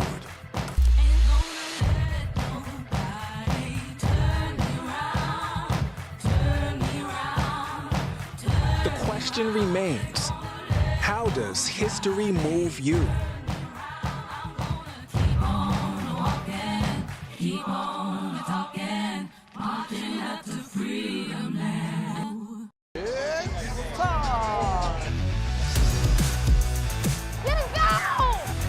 Bane drives. Oh yeah, oh yeah. Close. He hits and the Grizzlies have the lead. Yeah!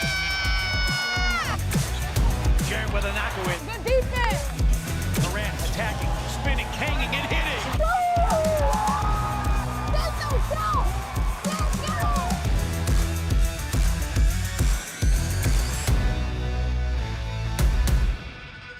Sonic Radio. Welcome back to Sonic RNDIO. That spells radio with me, the CIO. This just in, the new Sonic $1.99 menu lets you build a crave-worthy meal for just $1.99 an item, whether that's a creamy shake, crispy tots, or a quarter-pound double cheeseburger. This just out. Ostriches. They're mean, not very cute, and in my opinion, way too big for a bird. Don't miss the Sonic Fun 99 menu. 5 items, always $1.99. Live free, eat Sonic. Tax not included. See menu for details.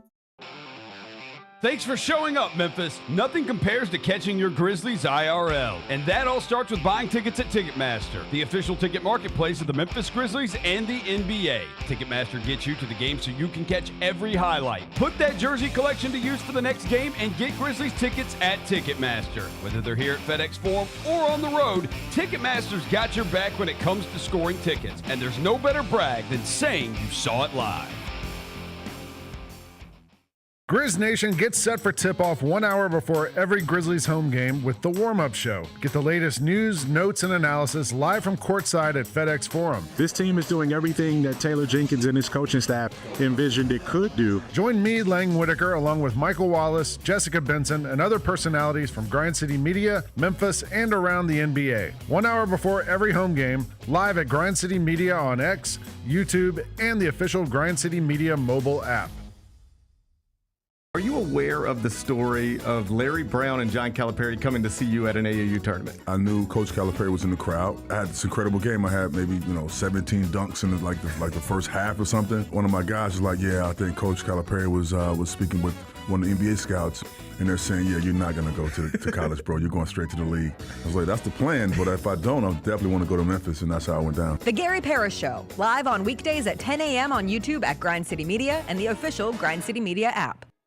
We touched on this earlier, the panel here, about what really has been the mainstay of the Grizzlies, and that's Jaren Jackson Jr. Trip has just been awesome. He's posting guys up. He's stronger than he's ever been. He's physical, and he's scoring all type of ways. Hey, Grizzlies fans, be sure to tune in to Grizz, where the panel and I break down all things Grizzlies and take a look at the rest of the NBA as well. The show is live every Wednesday, 2 p.m. on YouTube at Grind City Media and the official Grind City Media app.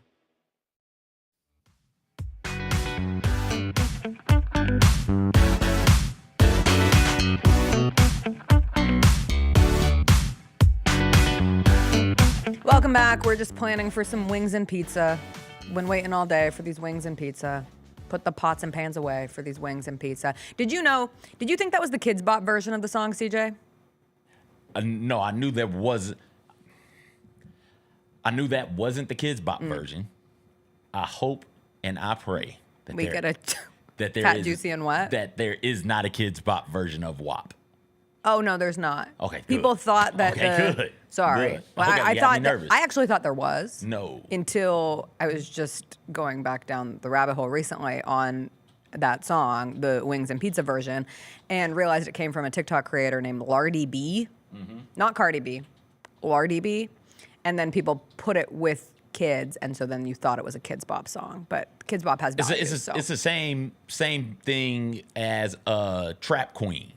One of the they did a Trap Queen song with kids I can singing it. literally but hear the child being it's like, not "Hey, what's a up, Kids fellow?" Bop. It's not a Kids Bop song. Speaking It's a of really good children- version. It's a really good version of it.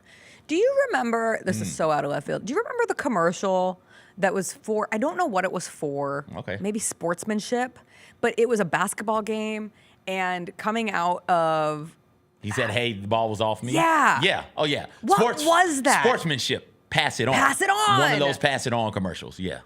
what a time. What a terrible ass commercial. No wonder we're devolved into everything as a society. telling myself Like we don't 'cause you have missed the commercials call. like that telling us to Get do the outta right thing. What was the best thing you watched over the weekend? I'll say U.S. women going up against Australia, getting the 2-1 victory without the names. No triple espresso, no Trinity Rodman, no Mallory Swanson, no Sophia Smith, no Alyssa Nair in goal, no Sabron anymore because she's gone, no Ertz because she's gone, no Haran, she wasn't out there. Germa wasn't out there as well. And they still went out and got a pretty impressive win.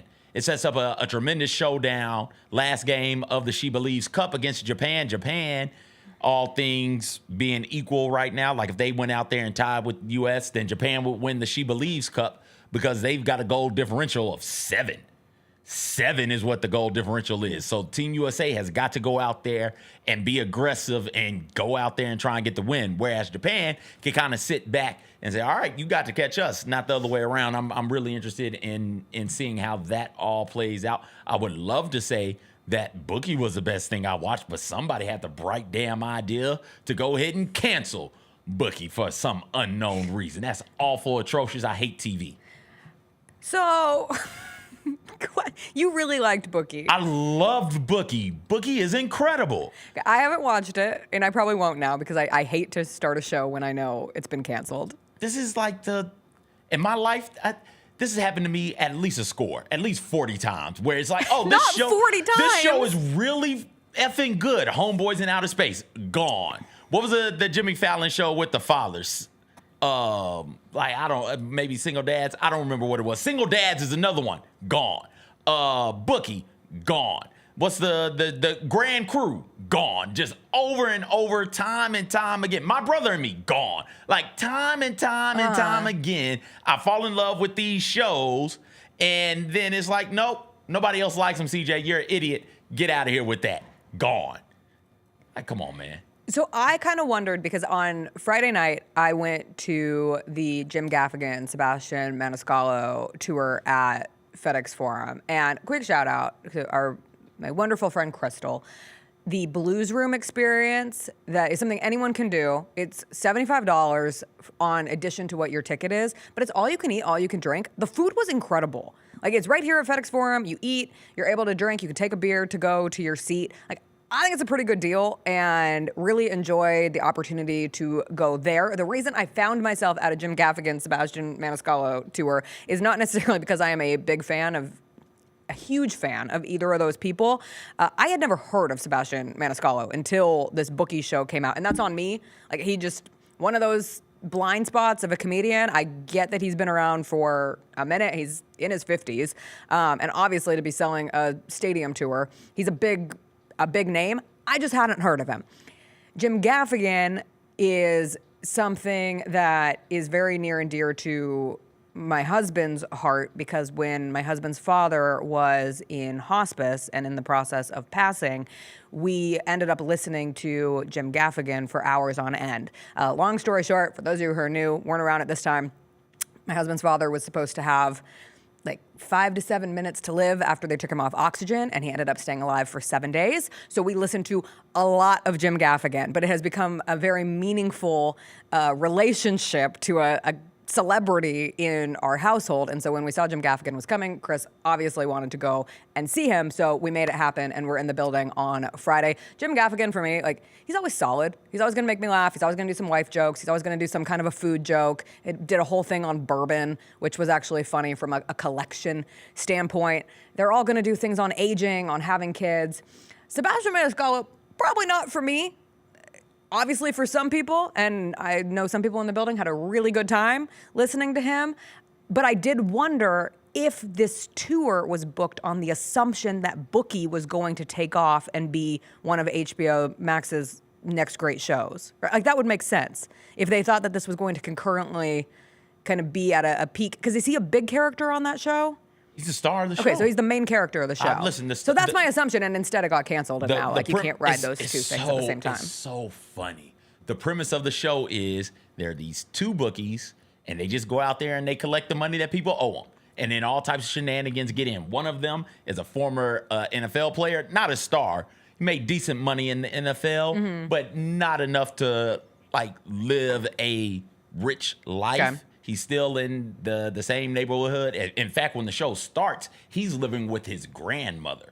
And he has a bunch of babies' mamas, so he's trying to work. He doesn't want to work a legal job because then they garnish the wages and they take that and pass it to the baby mom. So he works this job where he controls how much money everybody's getting.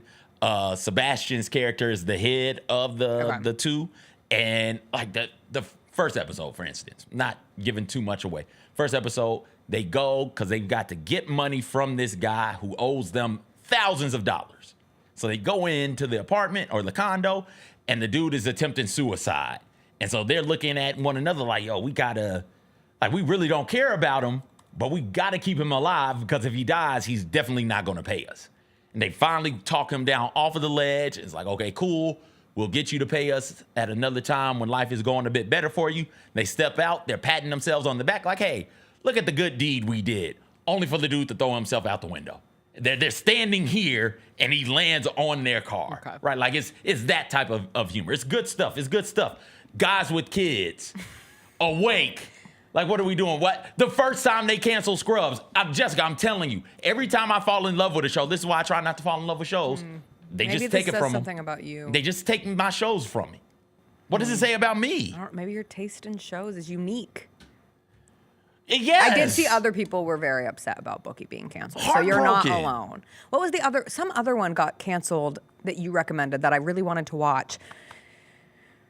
That's going to bug me. Help me out. What was it about? I don't know. Cartoon? I'll think on it. Real? Did you hear of anyone who went to the Cat Williams show on Saturday? I It was did not. back-to-back comedy. It was Gaffigan and Maniscalco on Friday. It was Cat Williams on Saturday. I just prefer to see comedy in smaller venues. Like when I went and saw Steve Martin and Martin Short at the Orpheum, it felt so intimate. I love intimacy with my comedy because it already feels like you're in on a secret. Like they're sharing really personal anecdotes and they're trying to make you laugh. And that's a very intimate relationship with someone trying to make you laugh. And when you're in a giant arena, some of that just gets lost in the vastness of the space that you're watching it. But don't sleep on the Blues Room.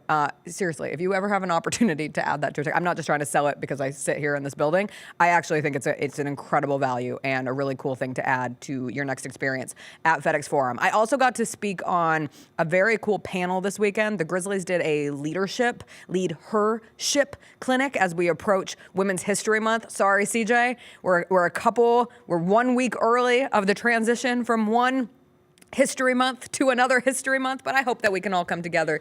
What? Lead hership. Don't hate on it. Just like herstory. I don't like herstory, but I like lead hership. I really just like seeing young women inspired and all getting out together on a Saturday morning. It was like 10 to 14 aged girls, and I got to host the panel, and I was so damn nervous because on the panel was Cheryl Swoops. Like, I tried to tell the kids who were there, them being at a basketball clinic with Cheryl Swoops on the panel on Saturday would have been the equivalent to me being at a basketball clinic as a kid. Like, if like Asia Wilson showed up to a basketball clinic, or Caitlin Clark showed up, or Angel Reese showed up. And it was really fun going around that clinic and asking all of the young girls, like, who's your favorite player in the sport right now? And it was all over the place, which just showed to me like a real health of the game right now. A lot of Caitlin Clark, a lot of Juju Watkins, a lot of Asia Wilson. But having the opportunity to do this panel with Cheryl Swoops, who was so cool, and then Terry Jackson, Jaren Jackson Jr.'s mother and executive director of the WNBA PA, and this is my second panel with Terry, and every time I have the opportunity to hear her talk, I feel like I learn so much, and sometimes I wish I could transport myself out of my body and not have to be sitting and leading a panel and the stresses that come with that, and just listen to Terry Jackson like preach the gospel. And then the third was Cherie Lindsay, the University of Memphis volleyball coach who we had on our show a couple of weeks ago. And it was just a really cool experience. I love having the opportunity to get out and speak to young women in this city. But then once the panel ended, Cheryl Swoops took photos with every single person who asked to take a picture with her. She did not have to do that. And then she joined in the teaching at the clinic and was just running drills with the girls and teaching them how to box out. I was like, do you want to pop over and help the Grizzlies? Because they could use a couple things. But Terry Jackson showed up wearing the Swoops sneaker, the Air Swoops, which was I remember that being like the first basketball shoe I ever cared about, which is such a reminder of, like, when you're a young girl, you just want someone to look up to. And if you're playing sports, or at least when I was growing up, it was even more inundated by men, and you were always having to wear boys' basketball shoes and women's sizes. But to get that Air Swoops originally, it was the only black basketball shoe I ever wore, because you know how I feel about black sneakers on my feet. They make my legs look stumpy. But I just admired the hell out of her. Like, we've had so many legends on this show, like Cheryl Miller being in studio a couple weeks ago was killer, Nancy Lieberman. All of those women mean so much to the game. But in terms of the player that I wanted to be when I was a kid, like, that was Cheryl Swoops. And I love when you can meet your heroes, because they live up to all the expectations. So that was a pretty special moment. We did watch a great women's basketball game. Watch that NC State win over Notre Dame, double overtime. I didn't think anybody could touch Hidalgo in there. That Isaiah James had a finish in transition where she just goes behind the back for this layup. It was one of the most beautiful, just in-motion plays of basketball that I've watched this season. But yeah, NC State was awesome. It was just a good game. That women's tournament is going to be lethal. UCLA almost got knocked off by Iowa, and like Iowa had beaten USC earlier in the season. They're unranked, but they're still a really good team. The women's game doesn't usually feel as wide open as it feels this year, right? Where it's like 6-7 teams. Yes. Who you can say, oh, these are Final Four. Usually, at least when I'm watching it, it's very clear. Okay, here are your two best teams in the nation, and here go two more for you to round out your Final Four. And it's usually the top 4 seeds. But now this year, UCLA, USC, UConn, South Carolina. I'm going to throw Iowa State in there as well. I'll keep LSU in the mix. Keep LSU in the mix. Notre Dame, with how this North Carolina State team just played against a really good Notre Dame team. Throw them in there. That TCU team is really good. Tennessee, right? Like, this is going to be fun. Yeah. March is going to be fun on both the men's and women's side, like it always is. I can't wait to sit down and watch. All right, we'll take a quick break. When we come back, we'll do a little Hot Mess Express. We're talking baby races, Family Feud, a Mulkey cam, Hooters declaring bankruptcy, and more when we come back.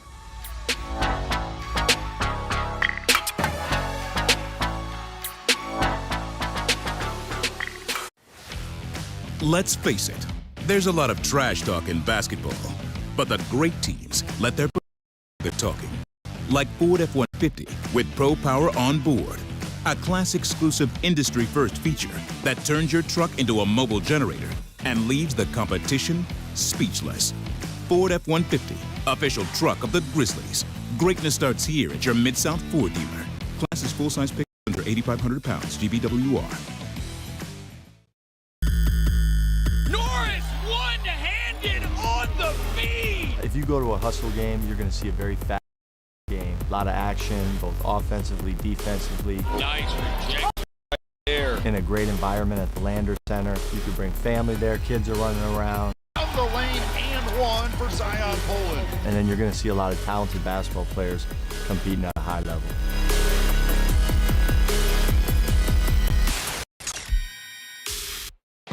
At the National Museum, history moves us forward.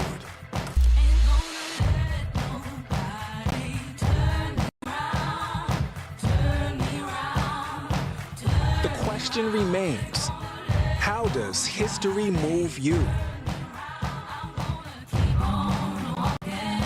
Keep on talking, marching up to freedom now. It's time. Bane drives. Oh yeah, oh yeah. He hits and the Grizzlies have the lead. Yeah! Sharon with a knock-away. Good defense. Morant attacking, spinning, hanging, and hitting. That's no show. Let's go.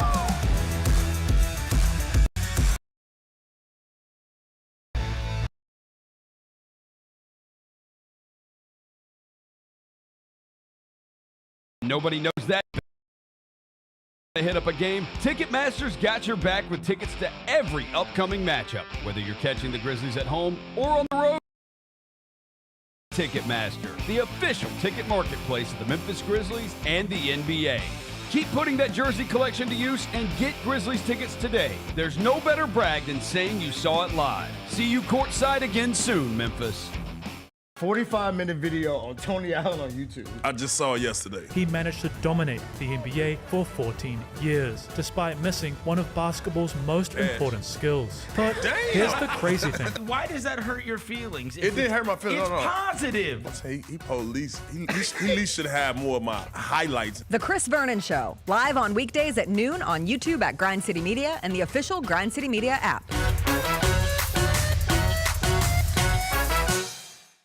We did get a new shoe that dropped today that we should all be able to get if we want it. Fire. And it's been one people have been waiting for a long, long time. Yep. Asia Wilson. What do you guys think about the shoe? I love it. It looks great.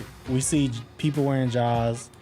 We see a lot of people wearing the GT line. But then also we see a lot of NBA players wearing the Sabrinas. Sabrina, yeah. I bet you there's going to be a lot of NBA players wearing that. I agree with you on that. Oh, yeah. The Sneak Fest Show, live Tuesdays at 2 p.m. on Grind City Media on X, YouTube, and the official Grind City Media mobile app. What teams do you think, other than Chiefs and Eagles, are going to be teams to reckon with next season? I think the Ravens, the 49ers, the Bills, the Lions. I think the should have Falcons are talent. going to be good next year. Well, y'all have had like 4 straight losing record seasons. So. Yeah, the question is, can you just get 2 guys on defense? They scored 38 against the friggin' Panthers and lost the last week of the season. You got to get some stops. The Odds Couple, live at 2 p.m. on YouTube at Grind City Media and the official Grind City Media app. We got Southern Heritage Classic news. Mike, Tennessee State out. Where do you think the Classic goes from here? Is this a thing that sort of dooms this Classic, Southern Heritage Classic? I don't ever bet against Fred Jones. I don't count Fred Jones out. You have to have the event. You have to continue to have the weekend, and a football game has to be part of it. Get all of your HBCU sports and culture news by tuning in to HBCU Huddle with CJ Hurt and Mike Wallace. New episodes drop every Thursday on grindcitymedia.com, YouTube, and Spotify. Our fans have a huge impact on our ability to play to the level that we're striving for. Drop off, Morant. Oh! Well, you wanted home crowd involvement. I love those moments where you see our guys engaging in the fans and the fans just get pumped up. They are standing in FedEx Forum. I would hate to be on the other side with the opposition when FedEx Forum's rolling. That's such an unbelievable relationship that our group has with our fans. Chugga, chugga, chugga, chugga, chugga, chugga, chugga, chugga, chugga, chugga, chugga, chugga. Choo-choo! All aboard! The Hot Mess Express. Chugga, chugga, chugga, chugga, chugga.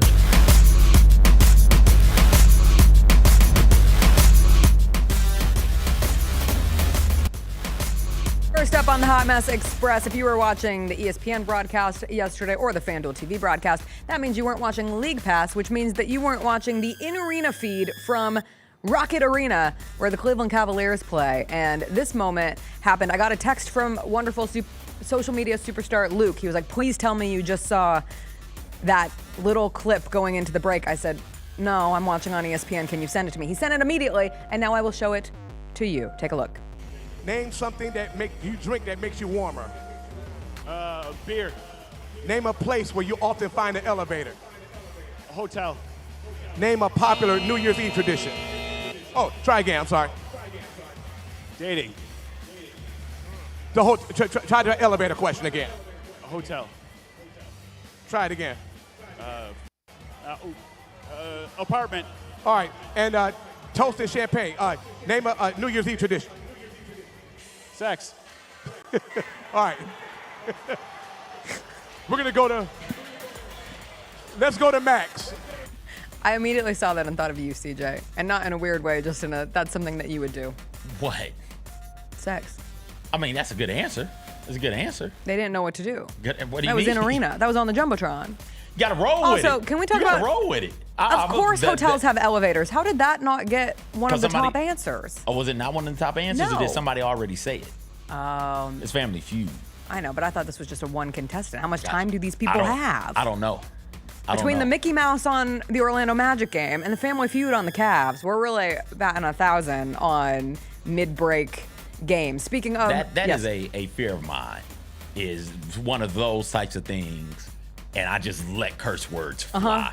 Because after I drop one, it's not stopping. It's not. It's like yeah, he dropped an F-bomb that we had to bleep out. So like I'm just gonna keep it going until you take the mic away from me. All right, this guy's done. Can't do that. Speaking of great events that happened outside of the games at basketball games last night, we had one of the greatest baby race contestants of all time. I swear this baby was on wheels at the New Orleans Pelicans game. They give the contestants New Orleans themed names, and I would like you to meet New Ballins. That is his baby race name. Not sure what his real name is, but all of these little nuggets are between 9 and 11 months old, but they stood no chance to New Ballins, who you will see completely annihilate the competition. Here he goes. Oh my goodness. He's off to the races. That baby's gonna be the next Zion. Gotta offer him a scholarship now. Look at that. Nobody's even in the shot. He's out. I don't even need to watch the NFL Combine to know. Oh my gosh, this is incredible. This baby should be the new #1 pick. That's it. The way people responded to this baby yesterday was like so symbolic of how horrible baby races usually are. Stone face. It's like, Luca, where's my beer? Where's my sippy cup? Sorry, where's my sippy cup? Where's my sippy? Anyway, congratulations to those parents for having an absolute superstar unit of a on their hands. baby. Imagine that's how you find out. You just like put your infant in some random baby race at a game, and that's when you know, like oh, that's an athlete right there. We got something special. We've got something. Wait, I good. cut you off. You were saying this, looking at the comments or something like that, reminded you of what? I don't know. Okay. Everyone was just really excited about the baby race because usually those things devolve and like it takes an extended period of time and you have to somehow entice them and you're dangling keys and toys and whatnot. And that baby, eyes on the prize. If all baby races ran like that, would be a much more efficient. I'd believe in the future. I'd believe children are the future. I'd like to know what that baby's gonna be doing 20 years from now. That baby's gonna be leading somebody on the football field. He might not be going to Hooters because I have sad news to report. Okay. Hooters might be heading for bankruptcy. We found out over the weekend, according to Bloomberg, that Hooters of America, which is its full government name, is negotiating with creditors to restructure its $300 million debt through a Chapter 11 bankruptcy filing. And there might be no one sadder about this news than Devin, let's go to Hooters with the fellas Booker.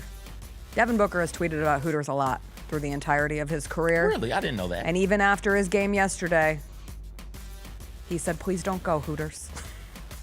Baby, please don't go. Kevin Durant posted a picture of him and Devin Booker. Photoshopped. Is that a real picture? No. Okay, I just wanted to make sure. But even he knows. Actually, it looks like a real... No, it's not real. It's AI. No, it's AI. It says, please don't leave Hooters. It does. I want a please don't leave Hooters. When was the last time you went to Hooters? I went to one off out in Whitehaven or South Haven, DeSoto, somewhere. Maybe 2018, 2019, maybe. So it's your fault. Yeah, maybe. I've been Very more well could recently be. than you have. Yeah. But I haven't been in a long time. We were talking during the break. You say that Hooters may have fallen off quality-wise. But there was a time there, like the 2010s, where I'd say Hooters was the best of the chain wing spots. I thought it was way better than Buffalo Wild Wings. I thought it was way better than, what's the one Rick Ross got? Wingstop. Right? Like, I used to enjoy Hooters wings. And they had great chili cheese fries also. It was just so good. They used to be guaranteed. Yeah. Now, I only know from the last time I went to Hooters, I didn't even end up eating at Hooters.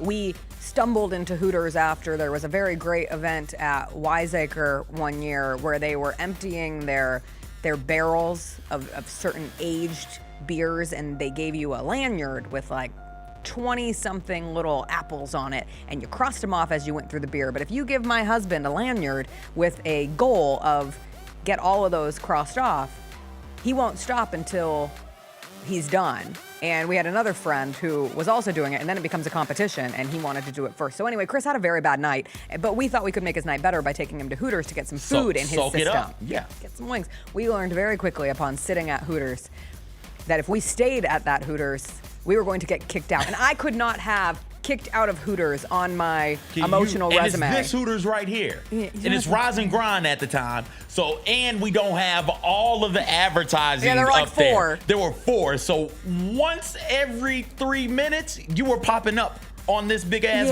billboard. So you would get tossed out of Hooters, and they would look up like, hey, that's do we know that person? That's you. There was a time of me and the friend that we were at, we tried to take Chris to the bathroom, and that was when we just knew. So we got out of there without ordering a single thing. But we had been to Hooters maybe like a couple months prior, which is what led me to going to Hooters, because the wings were just not as good as I remembered them having been. But now maybe this'll bring it back. Maybe this will bring it all back. We talked some feel like it was last year, about Red Lobster and the debacle that they were going through. Yeah. Look up now, Red Lobster's got enough money to pay Blake Griffin for a commercial. Face of Red Lobster. Like that's going to be the one to save them. Get out of here. What happened? Blake Griffin as the face. I meant to look that up. My assumption is, hey, we need somebody that everybody knows, but that you think everybody knows Blake Griffin? But that we can afford. Well, we can't do that. Like, just go get Blake. Enough people are aware of Blake Griffin. Go get him. Go get him. Let's see. You really think you can dunk like Blake? Dump your lobster in butter. Yeah, that's exactly the ad that I was participating in. Terrible. I do think everybody has their Hooters origin story. Like, it really is like one of those check off boxes of life kind of thing. Like, you get your driver's license, you buy your first pack of cigarettes, you buy your first scratch off, you have your first drink, you go to your first Hooters. My mom has a great I don't remember my first time at Hooters. I don't remember it, but she said that I was incredulous. It's like, me incredulous? I don't believe that at all. I have to get it for you because it's definitely an off-air story. But I think my first time at Hooters was a Dick Vitale book signing at a Final Four. Hooters and Dick Vitale. Let's get it going. Only one is still fully working today. Listen, Dick's voice is going away. Dick's voice. I mean, he's gone through a lot. I understand that and I appreciate it. And no, because wasn't one of he's had like 3 cancers in 4 years, and one of them's throat cancer. Yeah, he was sounding real RFK Jr.-ish. I was like, wait a second, who's on the call here? This is confusing to me. I don't know how to feel. Wait a second. Just wait. What game was he on? Oh gosh, it was Friday night. Somebody. It wasn't Duke, Illinois. Was it Duke, Illinois? I can't remember. I I have bad news. Was Michigan State, and then there was some game after that on Friday. And don't get me started on Michigan State. What's the bad news? I just realized I missed the company International Women's Day photo. But it's not March. Yeah, why are we doing this in February? February? You can't be taking pictures. We hadn't done the black people photo yet. And why is it at 9 o'clock? Don't they know the only woman on this damn network has a show from 8 to 10? Anyway, a tragedy. I was supposed to wear a purple top with dark bottoms. Okay. Can't even bop on down there. No. That's well, too bad. who's the lead her? I don't know. Lead her ship. Lead her sheep. Oh. Yeah. We gonna throw 2 of those in there. To definitely let you know it's some ladies. That's always good to know. Yeah. One lady from over the weekend, Kim Mulkey. They had like a Kim Mulkey cam, which wasn't really a Kim Mulkey cam in the LSU game yesterday, but it kind of turned into that because they would just go to her for her immediate responses after bad things happened to LSU. LSU ended up winning this game 65-58 over Kentucky, but this moment in particular was so funny. Kentucky basket, straight to angry Kim Mulkey. Just a straight pan. I love a good in-game cameraman or woman. We'll say woman for leadership purposes. Just perfection. True shero right there is what That's that a is. shero. That's a shero. Not a hero. No. Because she's Get a these, she. get these he's out of here. Out of here. My favorite shero is Sister Jean, who just keeps kicking. If you had told Sister Jean she would live long enough to fist bump a live Pop-Tart, she probably would have thought you were clinically insane. But that's exactly what happened at the Loyola Chicago game over the weekend. And maybe my favorite little random anecdote from the weekend was Sister Jean and the Pop-Tart. Together forever. It's the wild berry Pop-Tart too, by the way. Look at that. Do you think Sister Jean eats Pop-Tarts? Why the hell is Pop-Tart even there? I'm confused. How much, Jacob brings up another good question. They got a bowl game. How much money does Pop-Tarts have to just throw around and be places? That was my question. But they're doing it so well. That they are. Like, I was at the grocery store and saw Pop-Tarts and had that Pop-Tart moment in my brain and thought, maybe I need a Pop-Tart. Did you get it? No. Okay. Instead, we made French toast. Ooh. And it wasn't very good. It was really disappointing. If you have any secrets to making great French toast, I think it was just the bread. Was it the bread? Yeah, Y'all we put had enough this cinnamon? Yeah, cinnamon was Nutmeg? there. Y'all put Nutmeg enough was nutmeg there. in Little there? vanilla extract. Okay. The eggs, the milk. Y'all had powdered sugar, of course? Yeah, of course. Syrup. Yeah. What syrup do you buy at the store? The one that said syrup on it? We got Mrs. Buttersworth. Okay. I mess with Buttersworth. When you look at the ingredients, Oh, it's no. not very why- maha. Don't look at the ingredients. I know, that's what I decided. Never do that. Well, the Just eat it. organic maple syrup was like $17. No, don't get the and I said, organic. no, Don't get the organic. we're not No. doing that. We don't eat a lot of syrup. And it's not good. That's Yeah. the other part of it. It's not good. Sometimes, man, 'Cause it's give me- real. yeah, give me the stuff that's gonna give me cancer. I don't care. Every now and then, I know what it is. I know what I'm walking into. Yeah. I'm not getting this syrup because I want it to be healthy. No. I'm getting this syrup because I'm finna be a fatty chicken patty. Give it to me. Let's Oh, go. I love fatty chicken patties. Everybody have a wonderful rest of your Monday. You in Have a a rush to fatty get downstairs? chicken patty. You gonna be a shero? Where's the picture at? On the court. It's over. Oh, it is? But I have a meeting. Just kidding. I have to go do a Grizz Weekly update. Time's a ticking. You can pop over there and see real quick. It's over. The only thing more I know embarrassing than something- missing the listen, photo oh, wait, would wait, be wait, me wait. wandering in there. Wait, Jessica, hold on now. That's the most correct person. That's the most right person. That's the furthest right person on GCM. If I know one thing about ladies, it's that y'all don't show up anywhere on time. Yeah, but it's Y'all 9:55. spend so much time primping and preparing. It started at 9. That's what they said. They're hoping to take the picture by like 10:15. 9:30. By like 10:15. Guarantee you guys are still over there. Somebody's still putting on her makeup and stuff like that. Mascara and stuff. You get it. Because I'm Thanks for being an ally. Hashtag. Whether you want me to or not, I'm an ally. I was trying to figure out how to sheify ally.